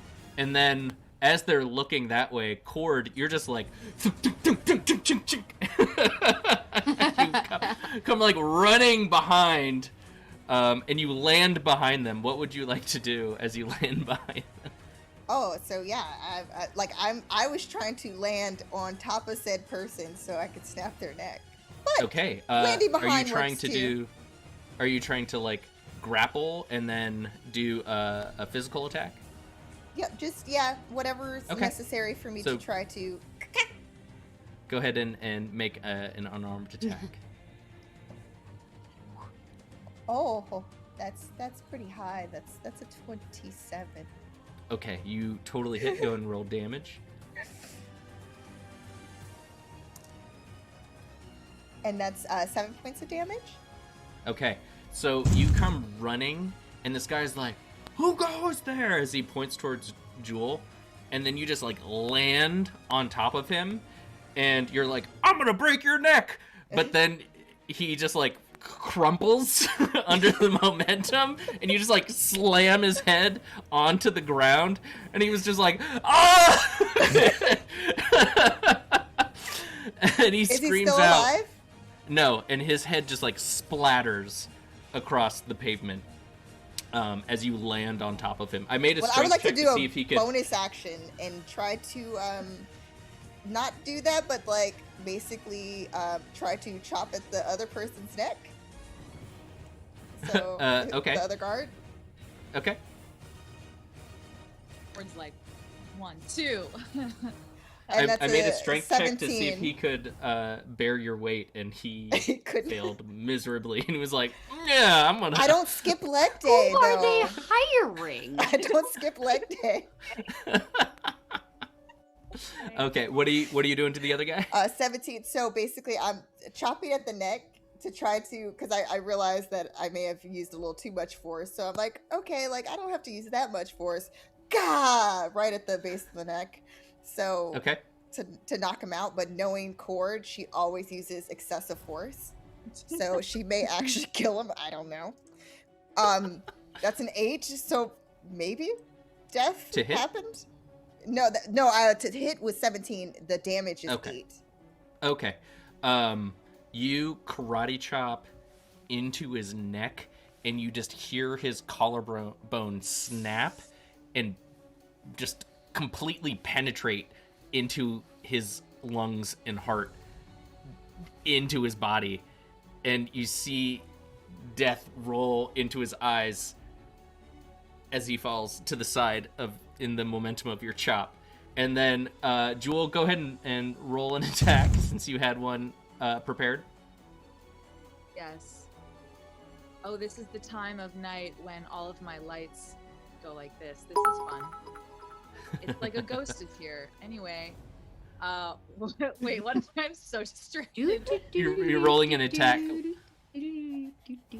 That's Rolling what an I'm attack. seeing with your lights. Yeah. Oh, it's great. It's really great. It happens right at this time. I keep trying to fucking turn it off. Okay. 26. Okay, you totally hit. Go ahead and roll damage It's plus the sneak dramatic attack. lighting of me attacking. And the damage. Gamer Shark, thank you for the bits. 60 souls! 60 souls have been claimed. The damage, but you know what? I'm gonna roll sneak attack damage because I am invisible. The Ooh. knight. Oh. Yeah. Oh yeah, you like that? Okay, so It's fucking This. dope. I'm so sad mine isn't working anymore. I'm like, no. so the dagger damage is 6, sneak attack damage is 5. Okay. So Cord, like, you chop into this, and then you hear a dagger fly through the night, and then just, like, stab into the other side of his body. So it was like karate chop into his heart, dagger coming into his lungs, and it goes into his throat, and he's like, ah! And then his scream is silenced as the blade goes in and cuts off any sound that he was about to make. And his And body during that crumples to the time, of ground. course, Cord is absorbing. Oh, I'll need this for later. Drink your And I'm The just over tendrils. 60 feet away, just doing the softest golf clap. Just like, Tendrils the of softest smoke. library clap. Library clapping. Although, library clap is also what yeah, you don't want to contract library clap. Ooh, wow, where did you just take that? What? My god. This is what happens when you visit the restricted section without permission. Getting the library slap. Oh my god. We Oh should my just put God. library in front of every attack that you have now. Yes. Library bolt. Library drink. Just like, Yes. Oh my goodness. Okay, so tendrils of black Unbelievable. smoke come up from these two dead bodies, and they swirl around you into a tiny vortex, and it fills you with life. Life stolen, ripped away from two sons of bitches. And you look down on the ground. Actually, make a perception check. 17. Okay, you hear a slight gong very faintly from inside the warehouse. And you look down on the ground and you see there was a cord, rope, wrapped around one of the other guard's ankle.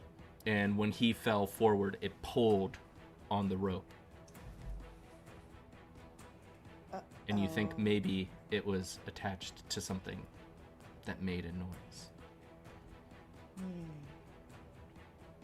That's interesting. The front of the warehouse has now been cleared. What would you like to do?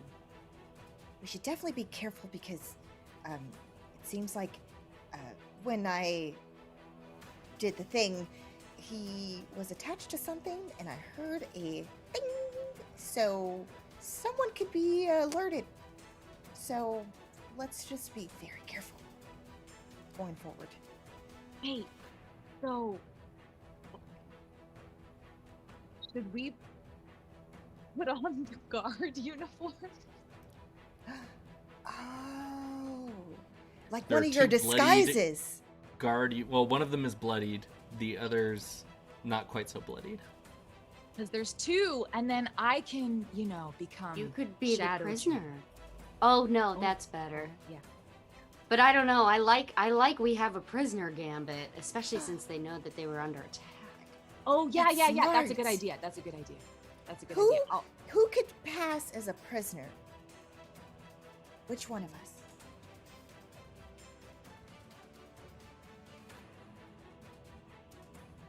who has the most blood on them?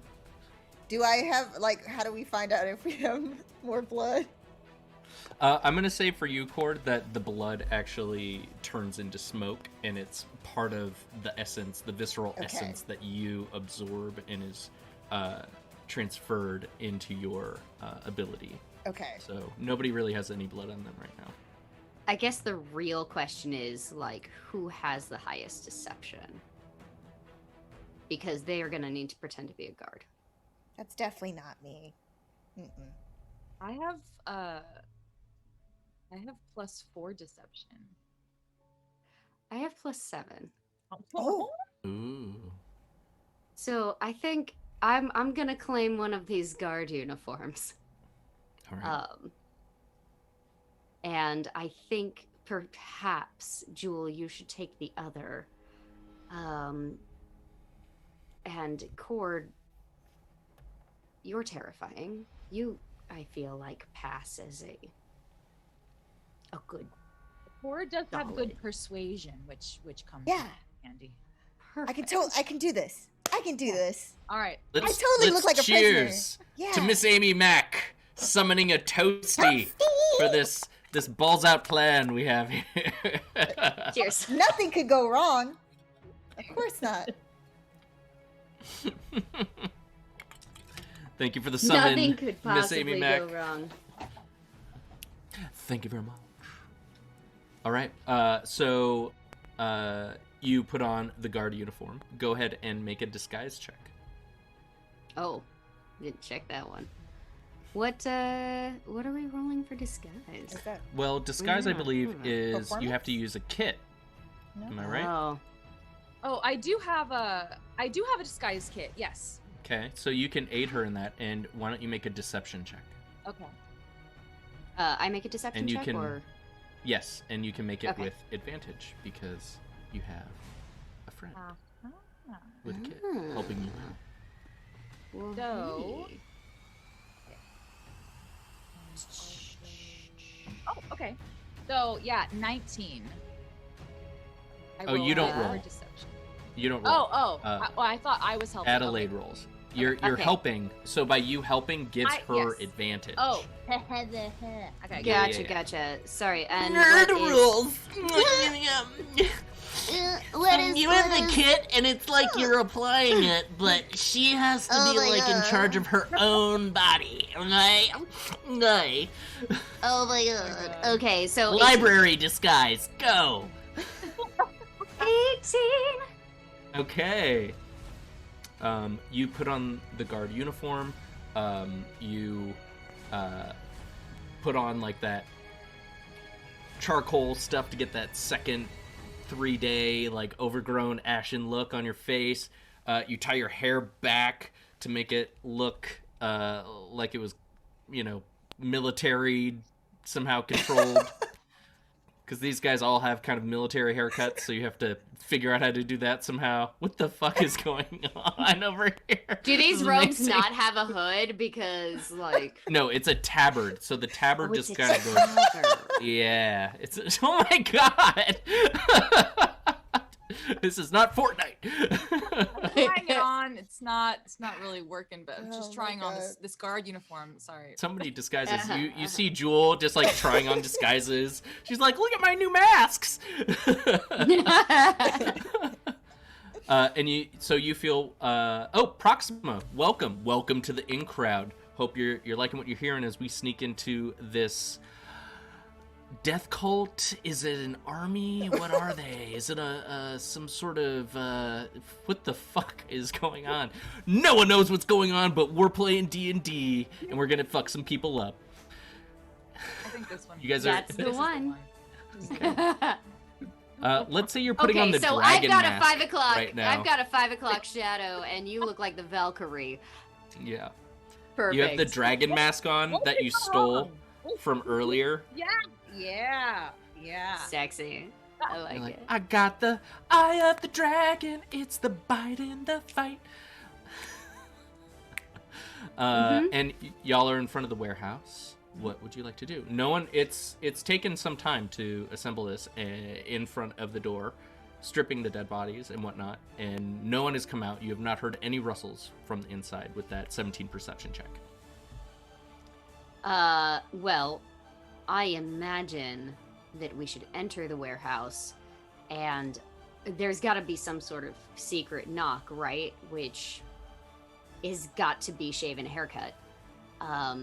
Again, I'm referring to the guard handbook. So I'm just gonna wrap a little, Which you've read. Oh, of course. It was a new acquisition at the library last week. You expected me not to read it? Yeah, so we've got a little, Shave and a haircut. And then you wait for a reply. How long would you like to wait for a reply? Oh, not that long. None comes. But shouldn't they be coming to us? Because if this was an alert, Unless they we have fled. a prisoner. Well, wouldn't the guards have access and be able to get in anyway? Oh, for sure. I was just going to make sure that there wasn't anybody on the other side of the door. Okay. Maybe we should just go in. Let's go in like we own the place. Oh, for sure. Let's do it. Mm. So we All right. push open the door at the same time. Shugong. Prisoner transfer. I'm a prisoner. The doors slam wide open, and you shout that. The doors rattle like you just kicked open a barn. I have a prisoner. I'm a prisoner. And she's smiling because she thinks that's the most convincing prisoner. Killing it, Cord. ever. Killing Oh my it. God. But make a performance check, Thanks. please. I just need you to do that. You're a prisoner. Oh, wow. Okay, I don't know how that happened. I actually got a 16 somehow. Okay. Wow. But seriously, for cereal, I'm a prisoner. I'm a prisoner. And everyone's like, wow, did he just look left? He turned right. Inside is empty. You see a very wide open space. There are tossed over heaps of hay, broken bits of wood, tattered ropes hanging from the ceiling. It's an odd jumble all along the walls, yet the interior is rather used with clearly worked out trenches amidst the debris. To your left, on the far end of the warehouse, there is a door. Otherwise, the entire place is empty. Damn it. This warehouse is probably about 200 feet across by 60 feet deep. So it's about 200 feet away that you see the doorway. They've made a run for it. Or were we set up? Perhaps. Oh, yeah. Can we look around and Yeah. Insight? Everyone make perception checks. Perception? Because insight is working with other, Oh, yeah. Going into more other of the- Mine 17. is 20. Dirty 20? so 9. 30, Ugh. yeah. you guys look about and you can pretty much piece together by the layout of everything and the ropes that this was a training facility. You can see where there were obstacle courses or where there might have been hay bales set up. There were various areas where people would have charged in or climbed ropes, and there's even a faint musk of man sweat on the air. And there are plenty of beat up weapons, wooden swords, broken shards, and pieces of wood with notches in it where arrow targets would have been used, but you don't really see anything of any real worth. So not only was the mayor's intel bad, it was wrong. Do you guys go? Was that search also including the door? Yeah, I would Okay. assume so. Within there, you see a small room, about 10 by 12. Within it, there's a very large desk covered with loose paperwork in ink and quill sets, various secretarial tools. There also appears to be very ornate coat rack, a very ornate coat rack, a very fine elven make. And you can see the pegs on it all look like elf ears. And there is a knitted black cap that rests on one of the pegs.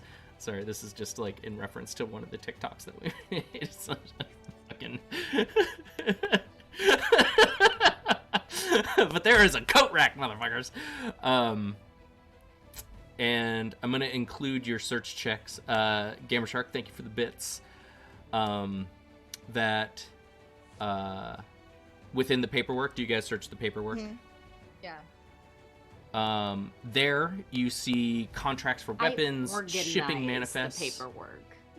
You what? You organize I it? organize the paperwork. Perfect. Go ahead and make an investigation check then. Okay. Oop. Da-da-da. Okay, an 11. Okay. I mean, it looks like it was a very loose jumble, just tossed to the side or on the ground, stamped on, very Even much left in spiral haste. bound is better than this. It's very loose paperwork for sure. No spiral bindings of any kind. But you do see contracts for weapons, shipping manifests, orders to train and secure able-bodied men. You, Cord, you didn't. We're gonna save that name. Really? Dickens McWiggins? Yep. All right. You see General Dickens Sir. McWiggins, sir, is listed on the paperwork, and most interestingly, you do see checks made out in the name Ambassador Cremiel. Banknotes. Oh dear. Are you guys also searching the desk? Yes. Jewel and Cord? Go ahead and make investigation checks, please. Yes. 18.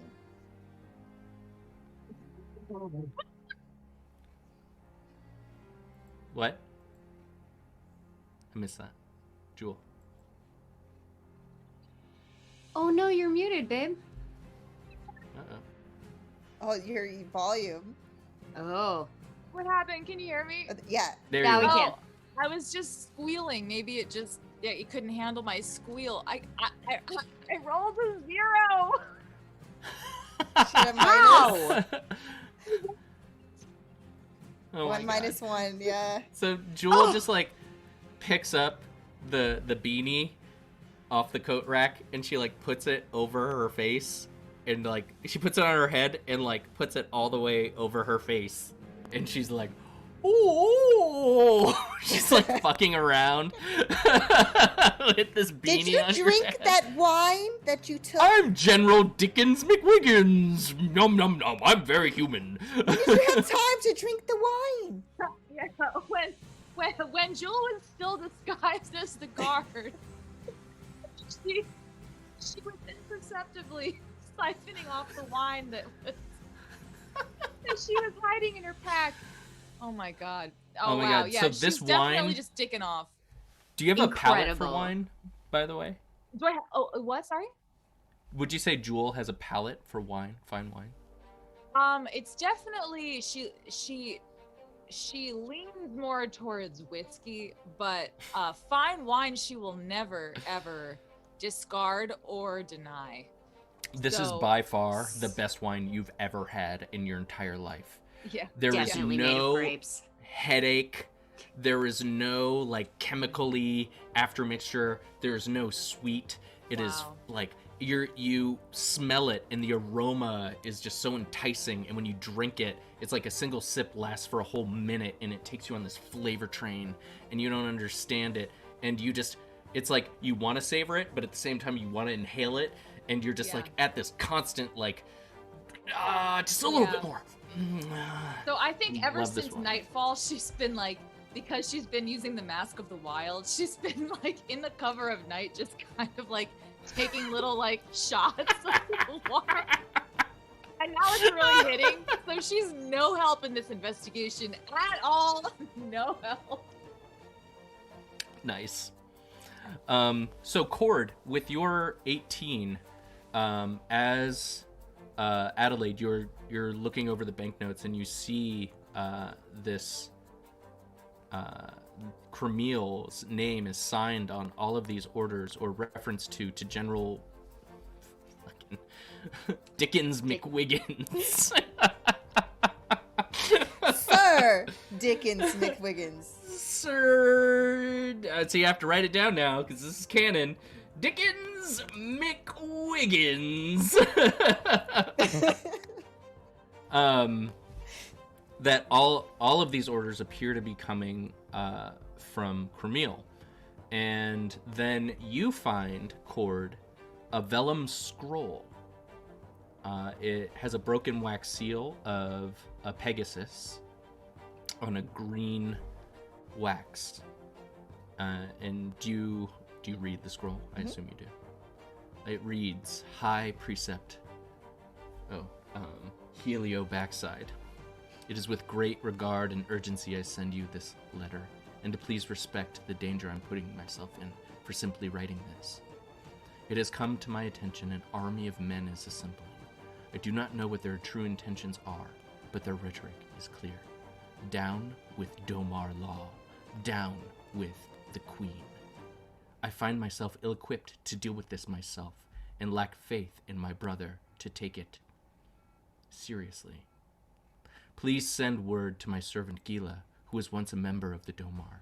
She still won't tell me why she left, but know that I trust her completely, and I hope you can find the trust within yourself to send word to her, when you are ready to meet. Your loyal servant, Lady Cremiel of Shogren. And as you both hold up the vellum scroll and then the orders, go ahead, or you already rolled investigation checks. It's very clear to see that the handwriting is different.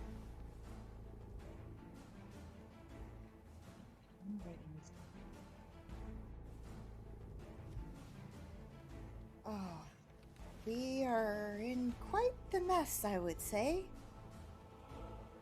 Adelaide, do you still have the note that Ambassador I Cremiel do still have tucked the in your note. pocket? I would love to compare handwriting. Okay, go ahead and make an investigation check with advantage. Okay.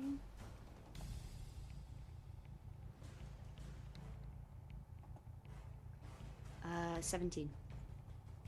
With that check, it is clear to see that the vellum scroll matches with the note that she put in your pocket earlier. But not with And the other checks. orders written to General Dickens McWiggins are in another's handwriting, but using her name. Can I take the genealogy out of my backpack and compare the handwriting of her brother? Sure. You don't know if he wrote in it, though. It's going to have genealogy for generations. Sorry, I assumed that that he may have at some point signed something in it. Go ahead and make an investigation check. I will do. All right. Ooh, it's a 10. You're unable to locate within this kind of rushed amount of time anything that might be his handwriting.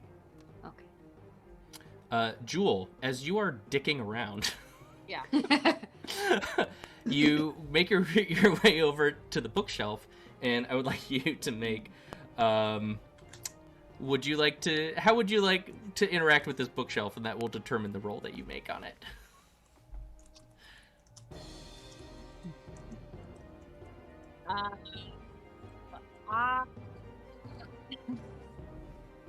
The bookshelf an enemy. No, I'm just kidding.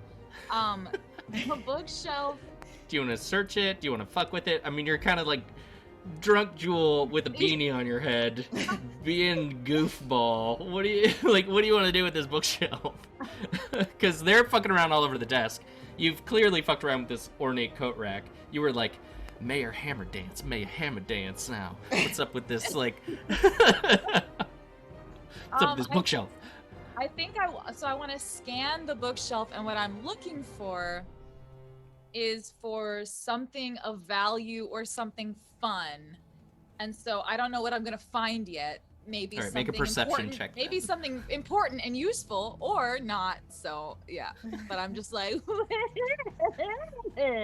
over here? Go ahead and make a perception check, please. Oh shit! I rolled a 23 with a nat 20. Holy fuck. Okay. So you're just like fucking around and you go over to this bookshelf and you're like, books are dumb. And you like move all those stupid books out of the way and you see this like beautiful perfect sphere and you pick it up and it glints heavily and you recognize that it is this very well polished and rounded piece of tiger's eye, and it's probably like a 3-inch diameter stone that is it's a beautiful trinket, and as you pick it up and you're fucking with the bookshelf, you feel a breeze coming out from behind it and you move the bookshelf back quietly and you see a stone tunnel that leads down into the depths. Wait, guys! Look at this! Look!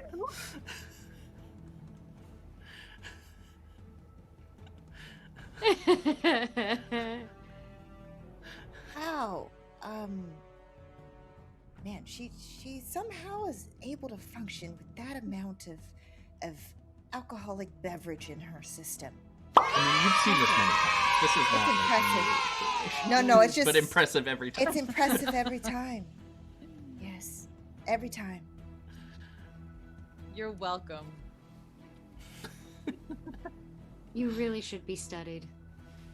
Should we keep all of the documents together so we can just, maybe secretly meet up with her again and try to see if she knows whose handwriting is on the other thing? I'm gonna pull a file folder out of my backpack. Ooh, you have it. I'm just gonna give it to you. You have all things librarian. Oh yeah, secretarial. Like, you know that I raided a Staples at some point. Yep. So yeah, no, we've filed them. There are tabs on the sides in various colors. Highlights of Highlights. information. There, and just as like a little added bonus, I slip one of the library bookmarks in there. You Really do this claim it so as my quickly. It's almost like a meditation chord as you watch Adelaide just completely organize all of this paperwork into a perfectly bound, non-spiral binding. What did you use? Brad's? Is that what you use? Oh, well, I mean, so here's the thing. Here is the thing. Because these are going to be used potentially later. I don't want to use anything that's going to pierce the paper and maybe damage any of the information. So it is currently loose within the binding, but it is one of those files that absolutely has like the tie to make sure. All right, so falls out of you it. twine. She just like I twine completely it. files away. She twine binds, and you're like, what? Did she just use magic? Did she just use magic on this I mean, perfect? between her, between Jewel being able to function at such a high level when drunk and you're organizing, sometimes I wonder why you guys even keep me around. I don't really know. You found the scroll, and you kill so many people. And you were Cord, at some point- such an amazing performance, but you were the prisoner. You nailed that so good. Thank you. I really tried to practice. Cord, at some point we are going to have to address your deep-seated self-esteem issues. But I want you to know from my heart, and I assume Jules, We love you. that yes, we love you. And we respect you, which in some ways is better.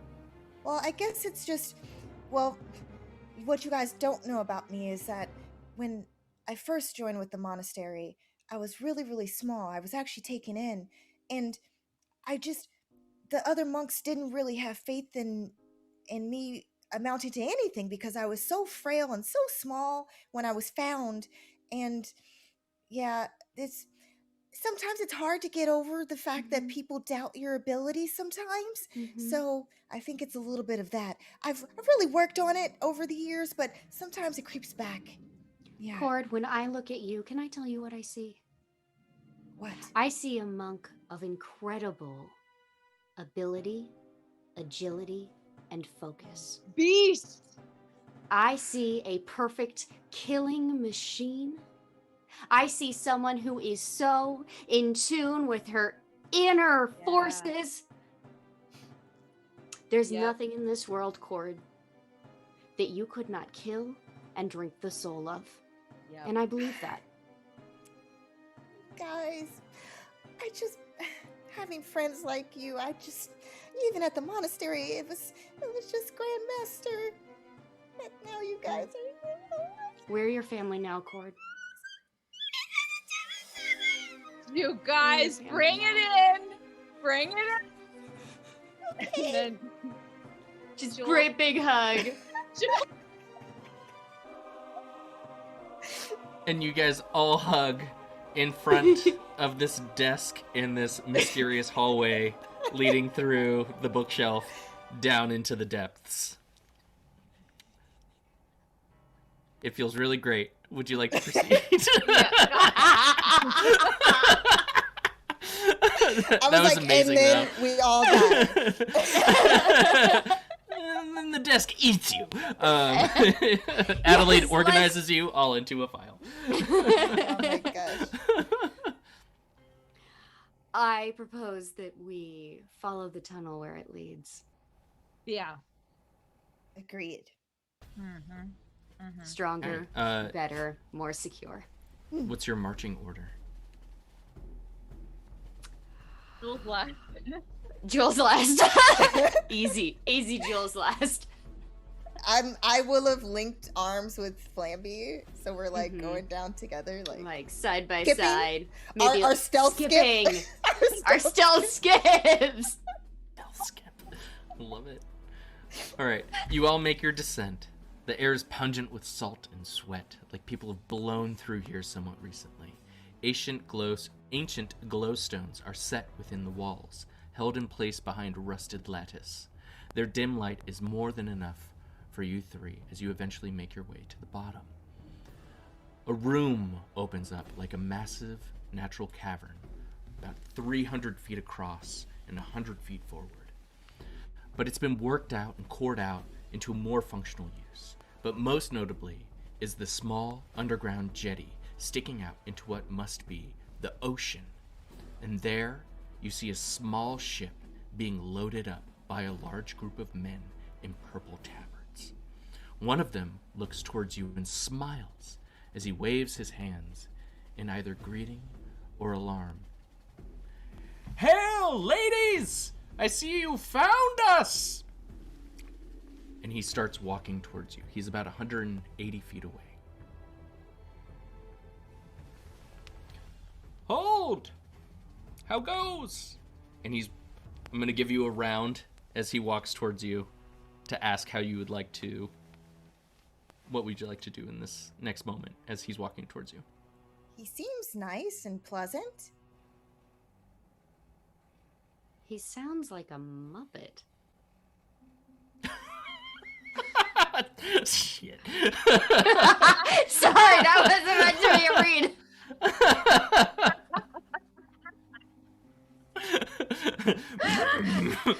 Ladies, I see you found us. Have cookie?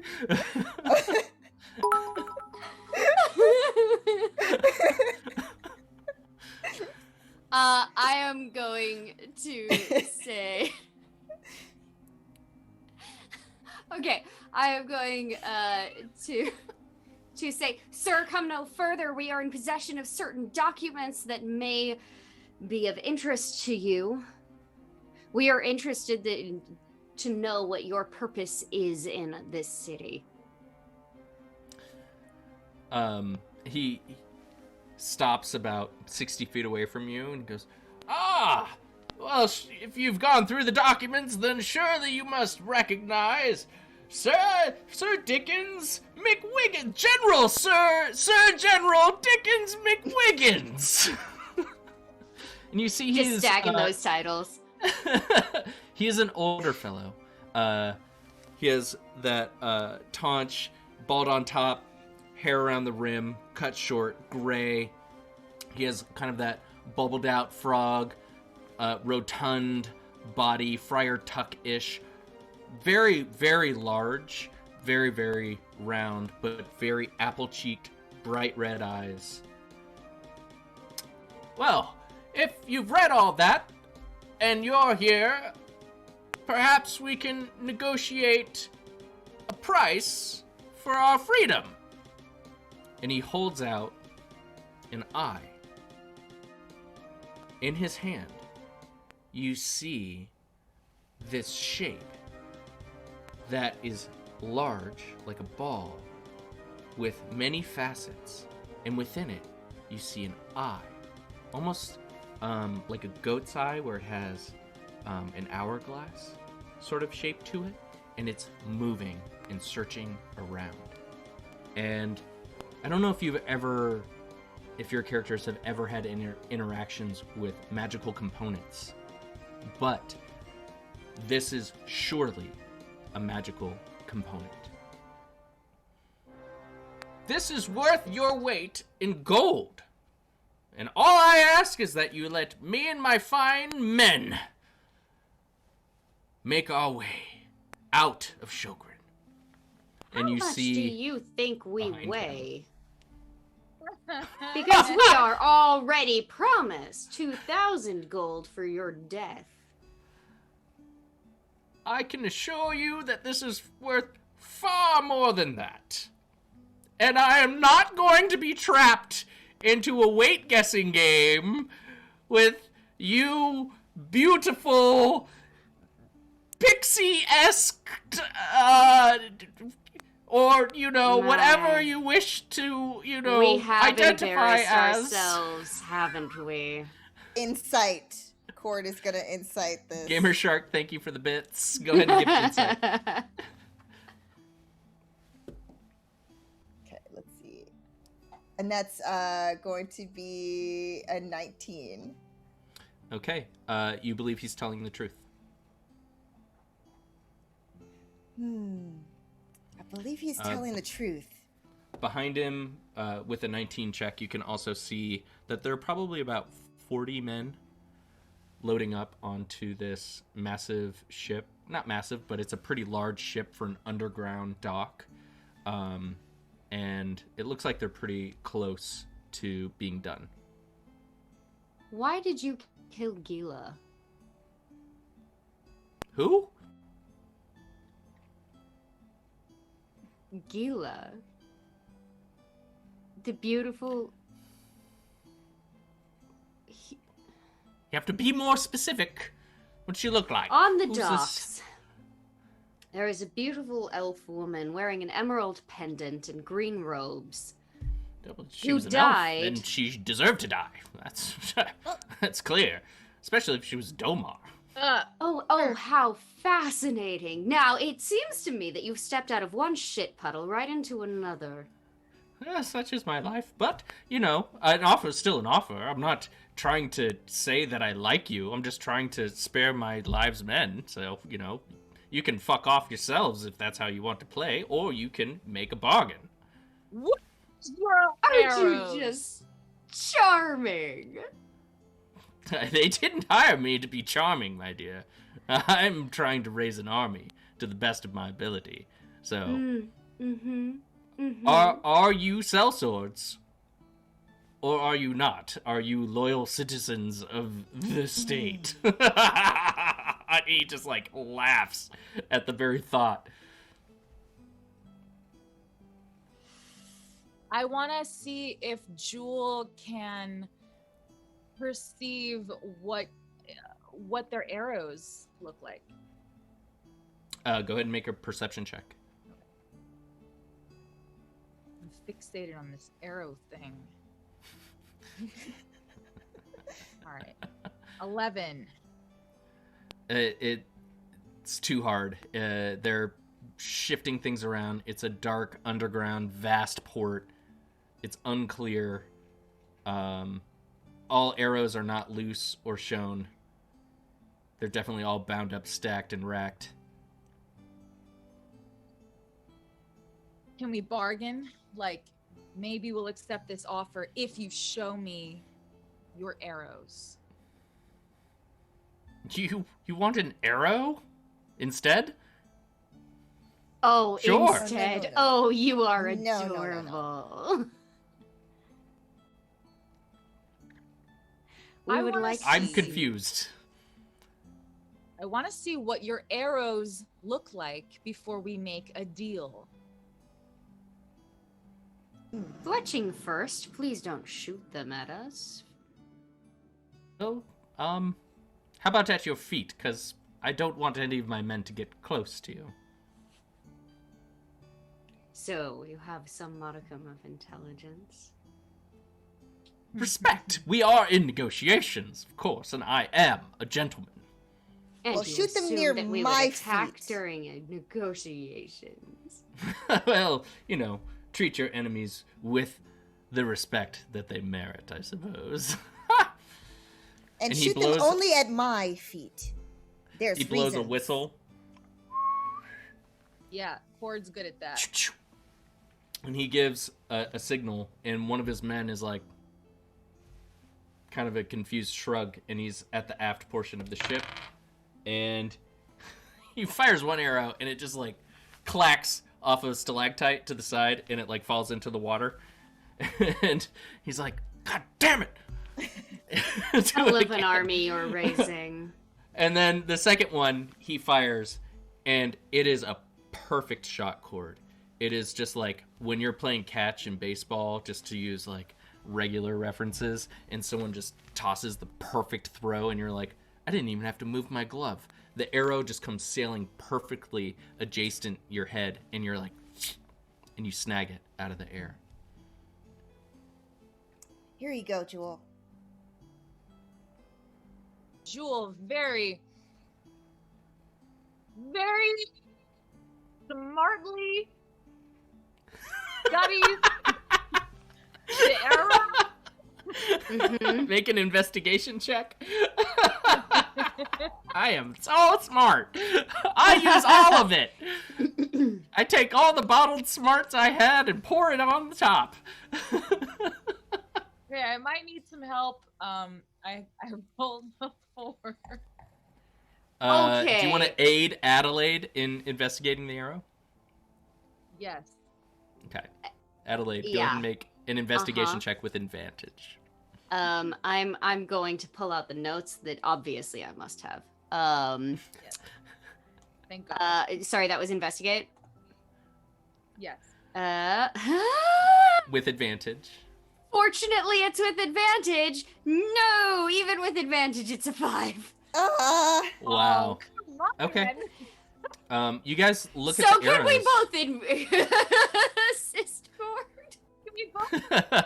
can I? Yeah. Do I need to also do it? Look at this I Ford. mean- What do you think? I mean, technically, 6? sure. A 6? Okay, you all look at this arrow, and you're like, it is dark as shit in here. I don't know what. Even with I'm our elven expecting- eyes, we can't distinguish. Oh, Oh, man. hold on. We do have a redemption. Run the Janks redeemed, asking a character anything, and he would like to know one character's weight. Which character would you like to know the weight of? Their character. That's hilarious. Which character run the Jenks? Is it Jewel? Here, I'm gonna roll a d6, and 1 and 2 is Jewel. How much is Jewel. she It's worth? Jewel. Jewel! How much is she worth? Jewel, how much are you worth? Is this just up to me to come up with, or do I roll? No, this is up to you to come up with. What does Jewel think of her self-worth? How much does Jewel weigh? How much you weigh, and then it's converted into how much, like, I would be worth in gold if it was my, you know. Jewel's self-worth. How much does gold weigh? Jewel's self-worth is uncontainable. Unmeasurable. It's unnameable. But I think that Jewel's a petite little thing. I think Jewel weighs 111 pounds. All right. She is a priceless 111 pounds assassination elf. And we are all super happy and excited about it. Okay, so none of you can identify this arrow right now. It is just too dark. You're in the midst of negotiations. There's this weird, like, goat eye in this dude's hands, just, like, shifting around, staring at you. And then you hear another whistle come from the ship, and you see all the men boarding on. And he's like, well, it appears my negotiation tactics worked. And he puts the orb back into his vest, and he's like, "Ah-ta-ta!" And he snaps something in front of you that is glowing, and from it springs these 2 massive sea lions, and each of them have 2 heads. They're like Cerberus sea lions. God. Cerberus has 3, though. Oh, damn. What's up, learned? They're just sea lions. So- They're not... A cursory search tells me that a pound of gold is worth about or more than $20,000 right now. In this So- economy? In this economy. So Jewel is worth a lot of money. Friend. Okay, sorry, back to the sea lions. All right, so he so breaks worthy. this talisman. These monstrous sea lions come out with 2 heads, and they roar and challenge, and he starts fleeing towards the boats, and everybody gets to roll initiative. Bum bum bum bum, boss fight, bum bum bum bum, boss fight, bum bum bum bum bum bum. Boss fight, da da da da da da, boss fight, da da da da da, boss fight. 8. Final boss. 18. Okay. 10. All right, I heard 18 from Adelaide, a 10 from Ford, Adelaide. and then 8 from Jewel, and they are going to go there. All right. So, Adelaide, you suffered no fools with his shenanigans, and you were ready, and you are first, as these 2-headed sea lion creatures snarl. Vats of like slobber are coming down. Their 2 heads are kind of snapping at each other. They waddle forward a little bit on their flippery ends. They let out this monstrous arr, arr, arr, arr, arr, that rattles you to your core. I feel so threatened. It's time. Yeah, we're straight to a 2nd level burning hands on these. Nice. In a Okay. 15 Which one? foot cone. Oh, okay. Yep. You hit both. How does it work? So you have to roll for dexterity. Gotta beat a 15. Okay. Let me see. One of them makes it. Okay, and then I'm rolling 4d6 damage. Oh shit! All right. 17. All right. So, I assume one of them takes half damage then because they made their save. or is it no damage? I don't know. Is the answer to that? I'm gonna say half damage then, because that's typically Okay. how it works. Otherwise, with cantrips, it's no damage. But since this is it's yours, not cantrips. No, it's a spell. yeah. Proper. All right. So he takes half damage, and then it is your turn, Cord. They are 60 feet away from you. Adelaide just steps forward and unleashes hell from her hands. One of them erupts, bubbling, blubber scent covers the air. The other one shifts somehow oddly to the side and slithers and does this like undulation move under it and then starts snapping greedily for blood. Okay, so Cord usually doesn't use this, but she's going to, because they are not within her range, she's going to go behind her back and reach into her satchel where she puts together two ends, like it's like two, it almost looks like as if it's like a curved stick, but it actually are like ends of a short bow, and she strings that baby up, and then she grabs wherever that one arrow was that they couldn't figure out what it was. Yeah. Okay. She's going to shoot it back Very But- good. at the target. So you're gonna shoot it at the sea lion or the guy that shot? Sea lion. Sea Oh, lion. okay. Okay, so that is... that's actually a 19 to hit. 19 hits. Effective. Are you shooting it at the more damaged one or the less damaged one? More damage. More damage. Okay. All right. Roll damage. That is only 5 points of damage. Okay, it takes 5 points of damage. Yes, and that is all that Cord can do at this distance. But she's going to move forward. She's going to move forward her full movement since she didn't use her movement yet. So, Sure. 45 feet. yeah, to get closer. All right. You move forward. They are now 15 feet in front of you. These massive, like 8-foot tall, snarling, burning sea lions. You can see these like massive teeth, these dark black eyes, not unlike your own. These like sharp, pincy whiskers sticking out of its snout. And to snapping stay at you. within theme, you hear her go,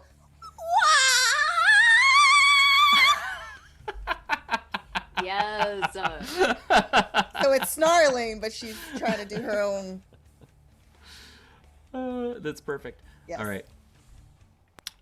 You see one of them rear back and exhume this whole cone of steaming hot liquid, and you Ow. must make a dexterity save. Oh, good thing. I'm usually good at that. Is a 15 good enough? Absolutely. So steam just like torrents out like a breath weapon in this massive 15-foot cone. And you take half damage, which is 5 okay. points of All right, damage. all right. It's okay, that's okay.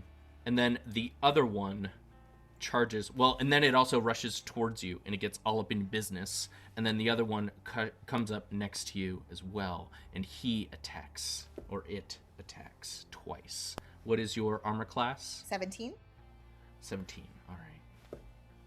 So the first, they both hit actually, because Oh these boy. guys are tough Oh, boy. cookies.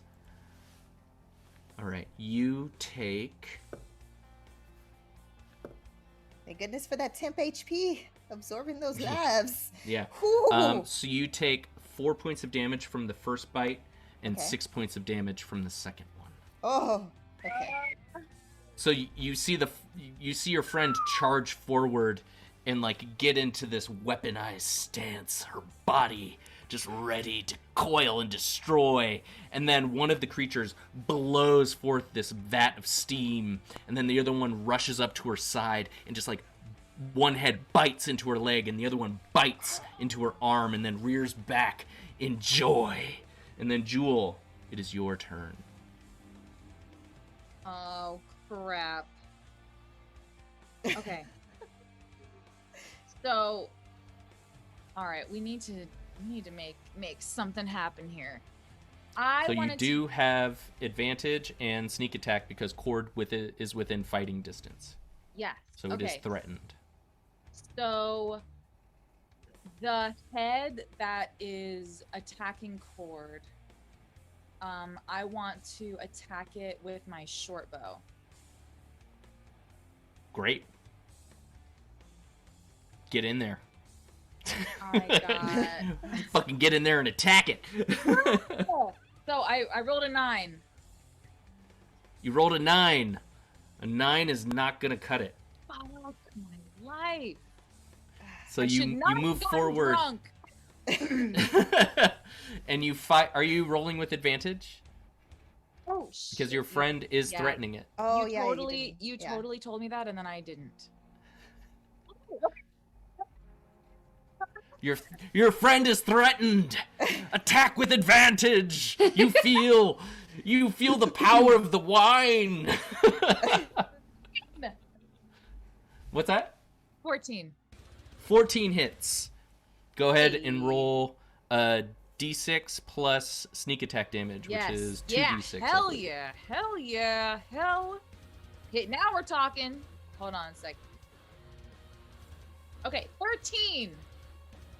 13 points of damage. Nice. All right. You Boom. fire this arrow, and it goes through one of the sea lion's heads and penetrates into the other. And you see one of its heads dies, and the other one looks down at its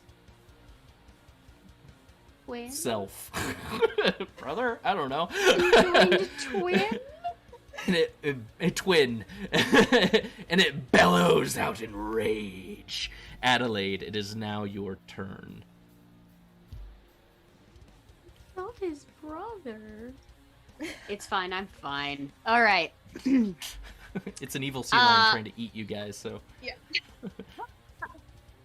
How do you know it's evil? It might just have been trained for evil. There is a distinct Well, it was a difference. I'm still magically gonna kill it. summoned chaos beast, so... Okay, we fine. can all assume it's evil. No, fuck this chaos beast. Well, I'm sorry. There will be no chaos in my library. Hey. Hey. All right. I'm gonna go for. Well, I can't do burning hands again because Cord's too close. I assume. It would. She would have to make some kind of dodge, yeah. Unless it specifically states you can target whomever you want in there. Wait, I also have a weird question. Sure. I don't know if I'm allowed to do this because it is not my turn, but can I assist her with the wine that I still have there, because there were like 2 casts, and can I use the wine to ignite the magic seal and then you know what I mean? You know what I mean? Like, is it high enough proof that you can splash it on the sea lion? I'm gonna just... It is not fortified wine, and that would be an attack option, so no. All right. Just I think you're just trying to kill our joy, Marcel. Lighter fluid. sorry, Lighter fluid. If I knew less about wine, then I'd be like, yeah, you can light wine on fire. But I know enough about wine to be like, you can't light wine on fire. I'm sorry. Good to know. I mean, next time, steal spirits. That's all I'm saying. Yeah, that was a big mistake. Got to rob a different house. Well, Adelaide, it is still your turn. Let's go ahead and cast firebolt on the other sea lion head. The put him out super of his damage misery. guy. Go for it. Yeah, super damage. Ta-ta. Yeah, that's an 11. Ooh, an 11 goes wide. But totally You're- hits the Muppet in the background, right? It does not. No? Okay. Well, it was worth a try. You see, everyone is boarded onto the ship, and they are making for undocking procedures, as you see behind them. Is there a movement or bonus action that you would like to do this round? I think I can convert. Ooh. I think that I can Where is it? No, I lost it. I think that I can convert sorcery points. Yeah, I think I can convert sorcery points into an extra spell slot. Yeah, depending on your feat, I believe there are sorcery points that you can do. I don't know if you have like Quicken Spell, Twin Spell, or anything like that.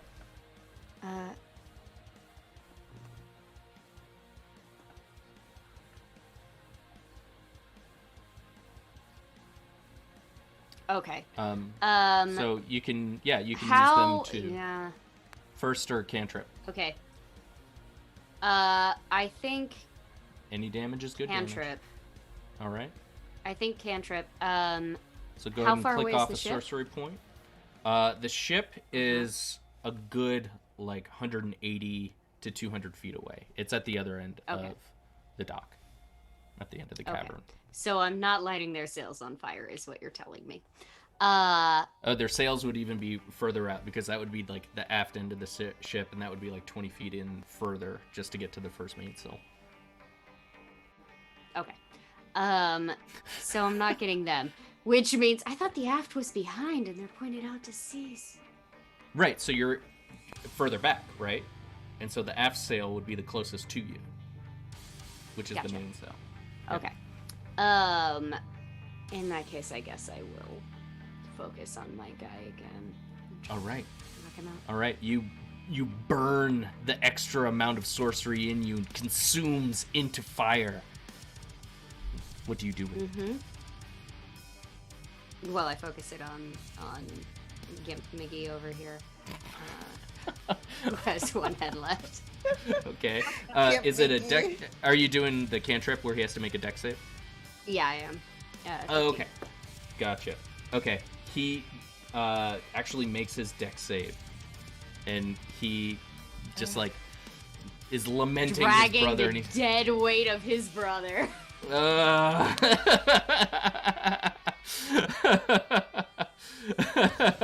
And Cord, it is. Amazing. Unless you have a, because that's used as a bonus. Do you have a movement that you want to do?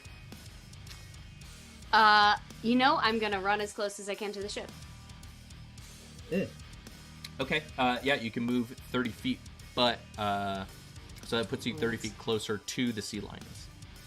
Still not gonna get me close enough though. All right, I'll stay where I am. Okay. Cord, it is your turn.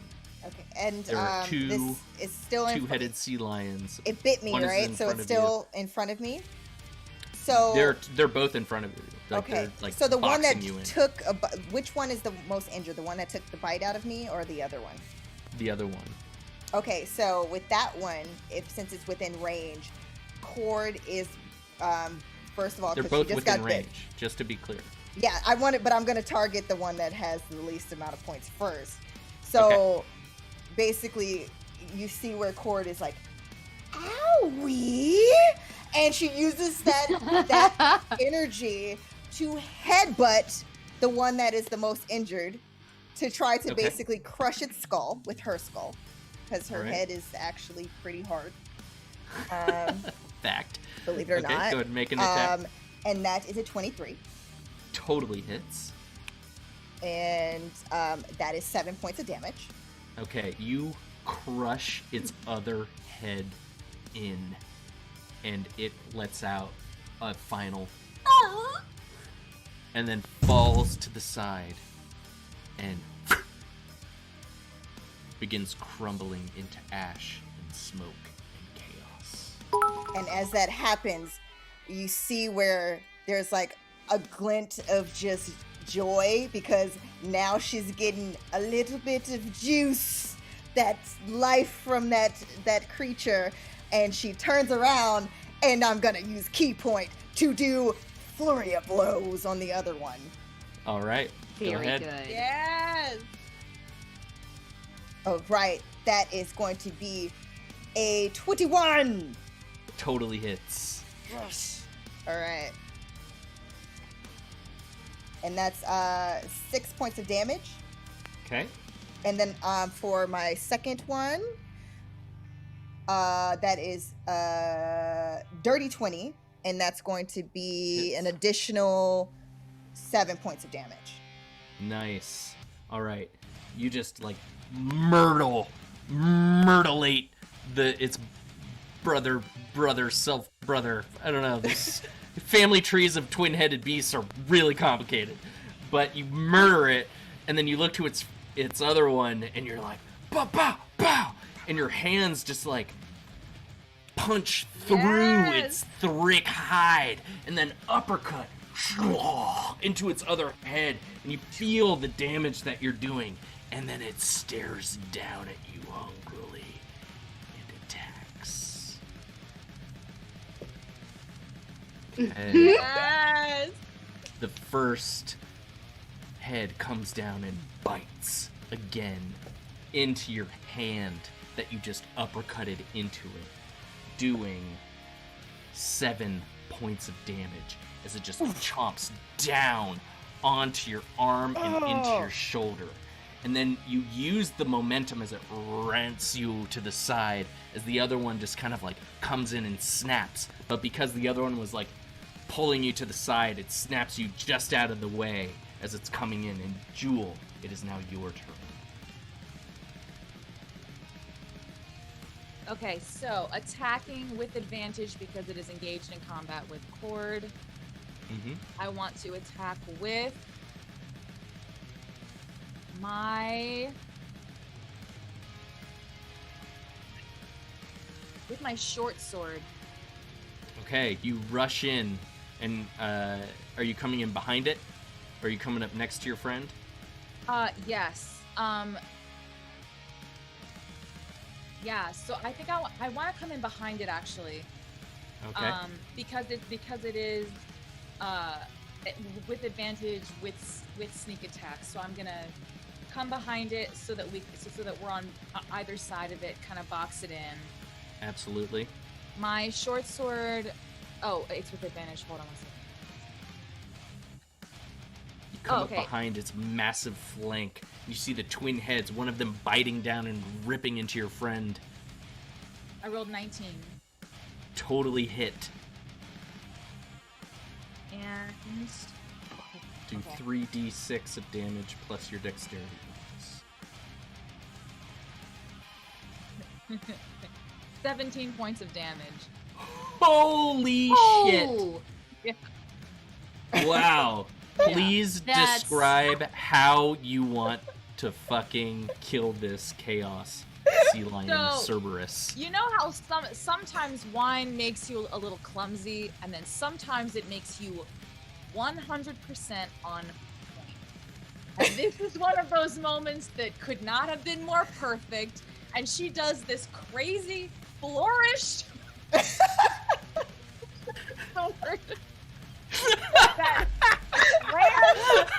We call it the jumping salmon.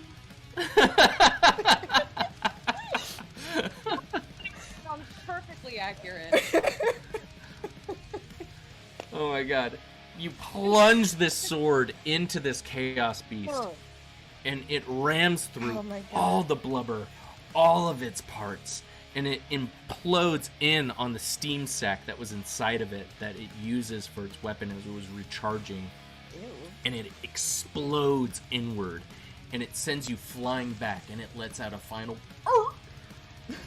before you see it puff into this weird chaos viscous smoke and goes into nothing.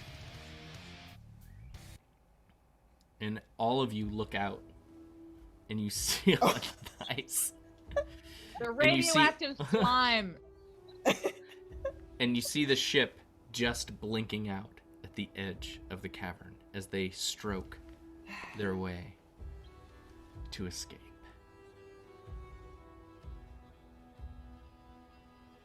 But you did successfully clear out the sea lions. Hey. They are gone. Silver lining, I guess. Oh, I think I know a sea captain. We should get his shit. Okay. Hi.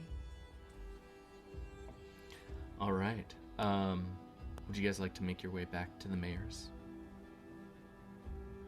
Yeah, I think some of us got some healing to do. You can do a long rest and then go to the mayor's house. Say it's in the morning. Let's do that. Yeah. All right. Y'all rest up, heal up, patch up. And Chomsky and Larissa look at you at the mark and they're like, Jesus Christ, again? I mean, not Jesus Christ. He's not real. There's a Shattercrest. He's the guy down. He's the guy down by the fountain that keeps talking. He's the great medic. Jesus Christ, get in here. Fucking get these guys in here already. Heal up these ladies. And you see Jesus Christ coming here. He's like, everyone's always calling for Jesus Christ. Where's Jesus' sound guy when we need him? Oh, Jed. So Jesus like binds you guys up, and y'all have a great night's sleep because you just murked a whole fucking weird chaos beast situation. And in the morning, you make it to the mayor's house. Runda Jenkaj is the guard once again at the gate, and he sees you right up to the mayor, who kind of comes down a little bushied in the eye. Ladies, I expect that we have success. There. And he brings you in to the study, and he's like, consider your records exhumed, and he throws them into the fireplace. And he's claps his hands, and McDickens Buttface, what was it that somebody called him? Dickens McWiggins, but no, that's the general. That's the general who left, right? Someone named the NPC servant. Oh. I think it was Fizzle Chops. Sizzle Chops comes in. Oh god, I gotta write this. Yeah, if I don't write it down, it doesn't stick. Sizzle Chops comes in, and he sets down a sack of gold. And he's like, excellent Sizzle Chops! And he slaps him on the ass, and he's like, that's why I'm the mayor! And you think he was named Sizzle Chops? I named him Sizzle Chops. Do you know why? Have you ever seen chops that sizzle like that? Ain't jelly if jam don't shake. So is this a new dance move of yours, my lord? Oh, don't give me ideas. Oh, that'll be for next season. You gotta save it for the seasons, you know. Anyways, I believe well they done. called that one peanut butter. You're going to have to show me that one right now, or do you want to come back? I hope you do it in jelly time.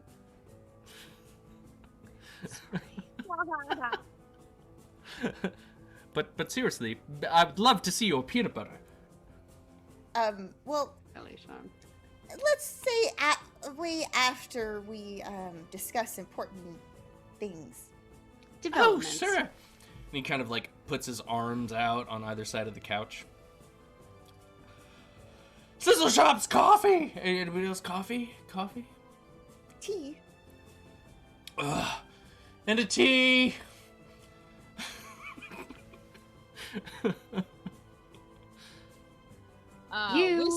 Whiskey for me? Ooh. And the morning special for Jewel. Jewel, right? Jewel, the morning special. That's right. Don't you love Sizzle Chops? Sizzle Chops the best. Let me explain to you how this is going to go, Mayor. Your enemies are no longer within the city. However, you will need to hire us a boat and a crew. And you will be upping our pay significantly. Why exactly? Well, it would appear somehow that somebody has been forging your sister's handwriting and raising an army against you. Now, I know it's a forgery, but somebody else might not. And if you want to keep your family and your name out of all the gossip rags across all of this freewheeling city-state. You will be paying us what we're worth to pursue your enemies. Otherwise, you are more than welcome to pursue them yourself in your patent leather boots with your hammer time. Make an intimidation check, please. Mm-hmm. That's not Flamby. Ooh! It's an 8.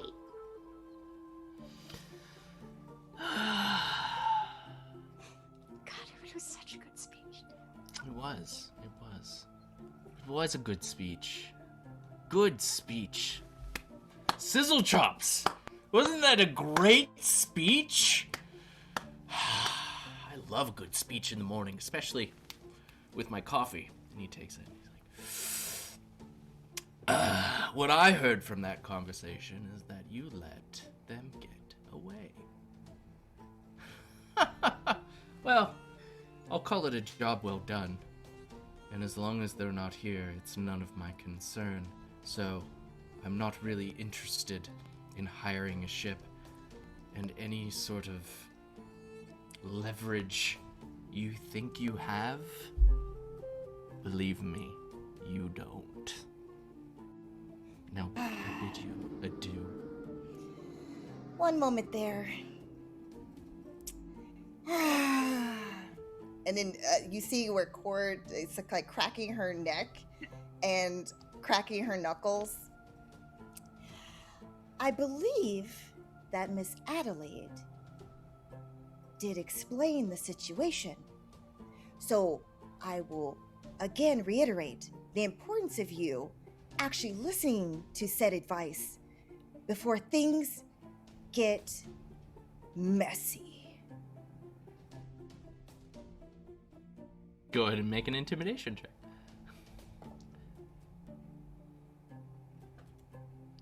At 20. Oh! That's my girl! All right, let's see if he has a nat 20. He does not. See, I was bit by a seal with 2 heads that may have been related. So, and Jesus healed me, but I'm still a little ticked off. So, yeah. You've it'd seen be best. Jesus.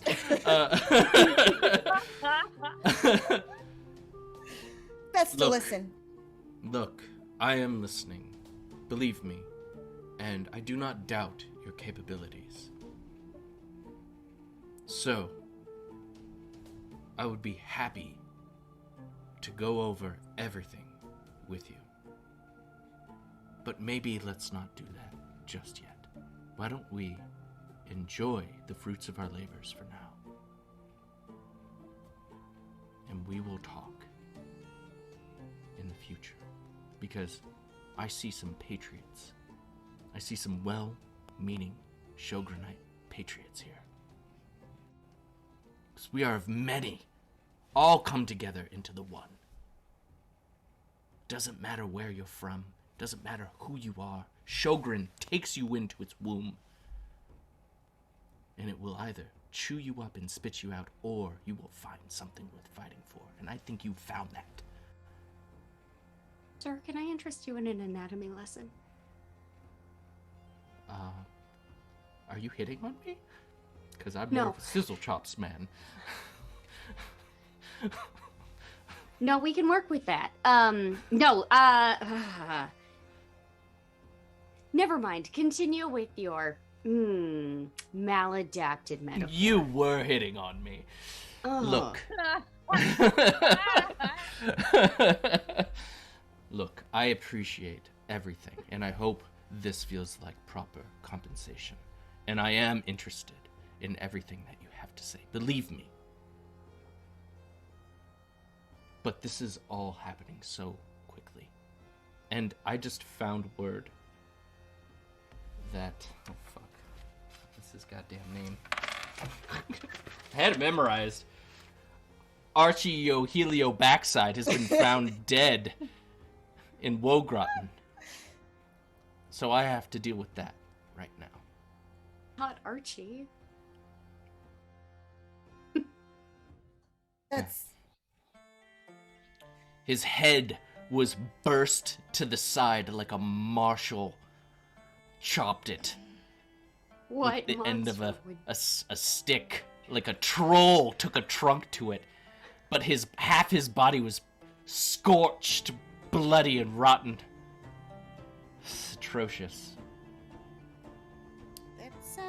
that sounds like a So way to you've die. had a lot on your plate, and so we'll just be taking our gold and going Thank to you. the I appreciate that in your time. Mm-hmm. Yeah. And he shows you all out. And you make it back to the mark. And that's where we're going to call it a night.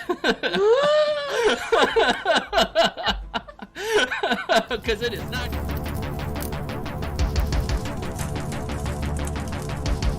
Oh my god! That was wild. That was wild. Oh my goodness. Oh, shit, y'all. Y'all are in it! I forgot about well- Archie. Oops.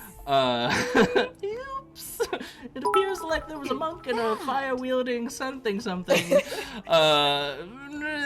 to do with you guys. Gamer Shark, thank you for the bits. Valor, what's up, bro? Thank you for the bits. All right, we are the In Crowd. Thank you so much for being here. Let's do a final shout out. Cord, let's start with you. Hi guys, I'm Utahime. You can find me at Utahime Cosplay on Facebook, Instagram, here on Twitch, and also Brianna DeCosta on Twitter. Thank you guys for tuning in, all the bits, subs, and all the love. Thank you guys so much. And Adelaide. Hi, I am Helen Roundhill. You can find me on Instagram at HE Roundhill. Yes, Helen Roundhill, like a hobbit. You can also, yeah, my middle name's Elizabeth, so like, you don't get more Underhill than that. You can also check out my podcast. We are Tea Time with Death and Pestilence. We just posted our first episode of 3 about malaria and the cultural impact thereof. So get geeky with me. Nice. And last but not least, Jewel the Fool. My name is Megan Rippey, and I'm playing Jewel the Fool in the Lady Death Squad, having a freaking blast. You can find me on Instagram at Janky Glamour is the name, Janky Glamour. And I'm about to All do one a word. show. I'm doing a show tonight. It's my special Thursday edition, which is abnormal for me. It's normally on Tuesdays, but I just wanted to combine the two worlds. So we're doing a Janky Jewel Glamour. Whoa! It's happening right now. Basically, I just gotta like reset a couple things, and I'm gonna continue the show. We're gonna do some dancing and other things. We're starting on Instagram at Janky Glamour, and then we're moving on to that other site that I can't mention on here. But you can also search for Janky Glamour. This is the only fan that I have. Solipsistic wind projectors. It's the Yeah. only fan that I have. It's the only That's one. right. It Solo was wind projectors. solo propellers. Solo Wind website. Exclusivepropellers.com. Exclusive propellers. Oh, we such go. a better word. Thank you. And we You will hobbit. continue the fun there tonight. That is happening. So I'm excited to get the show started. So maybe I'll see you there. I had such a great time. All right, everybody go warming raid up. Janky Glamour. Get over there immediately. Thank you all for being here. Follow all of our socials. If you had fun, come hang out with us again next Thursday at 6. We fucking love you guys. Thanks for sticking it out with us as we rock solid. And we will Cheers. you. Are we doing a raid? Let's raid. Let's raid somebody. Who can we raid?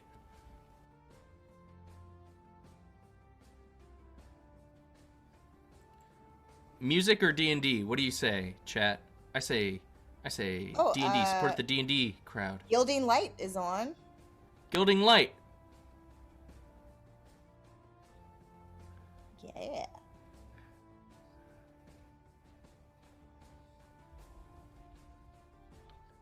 Oh no, it's GILDING light, all one word.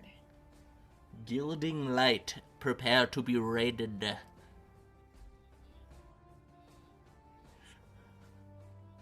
Here we go, All right. everybody, to the I'm off to gilding janky light. glamour. I got you, Megan. We're gonna janky it up. We're gonna gilding light it up. We're gonna multi-stream over here because that's how I am. I'm polystreamerous. yes. Smart. I like that. Polystreamerous. I'll see you at Janky Glamour. See you guys soon. Fuck Critical Role. Love you guys. Oh damn, we went there.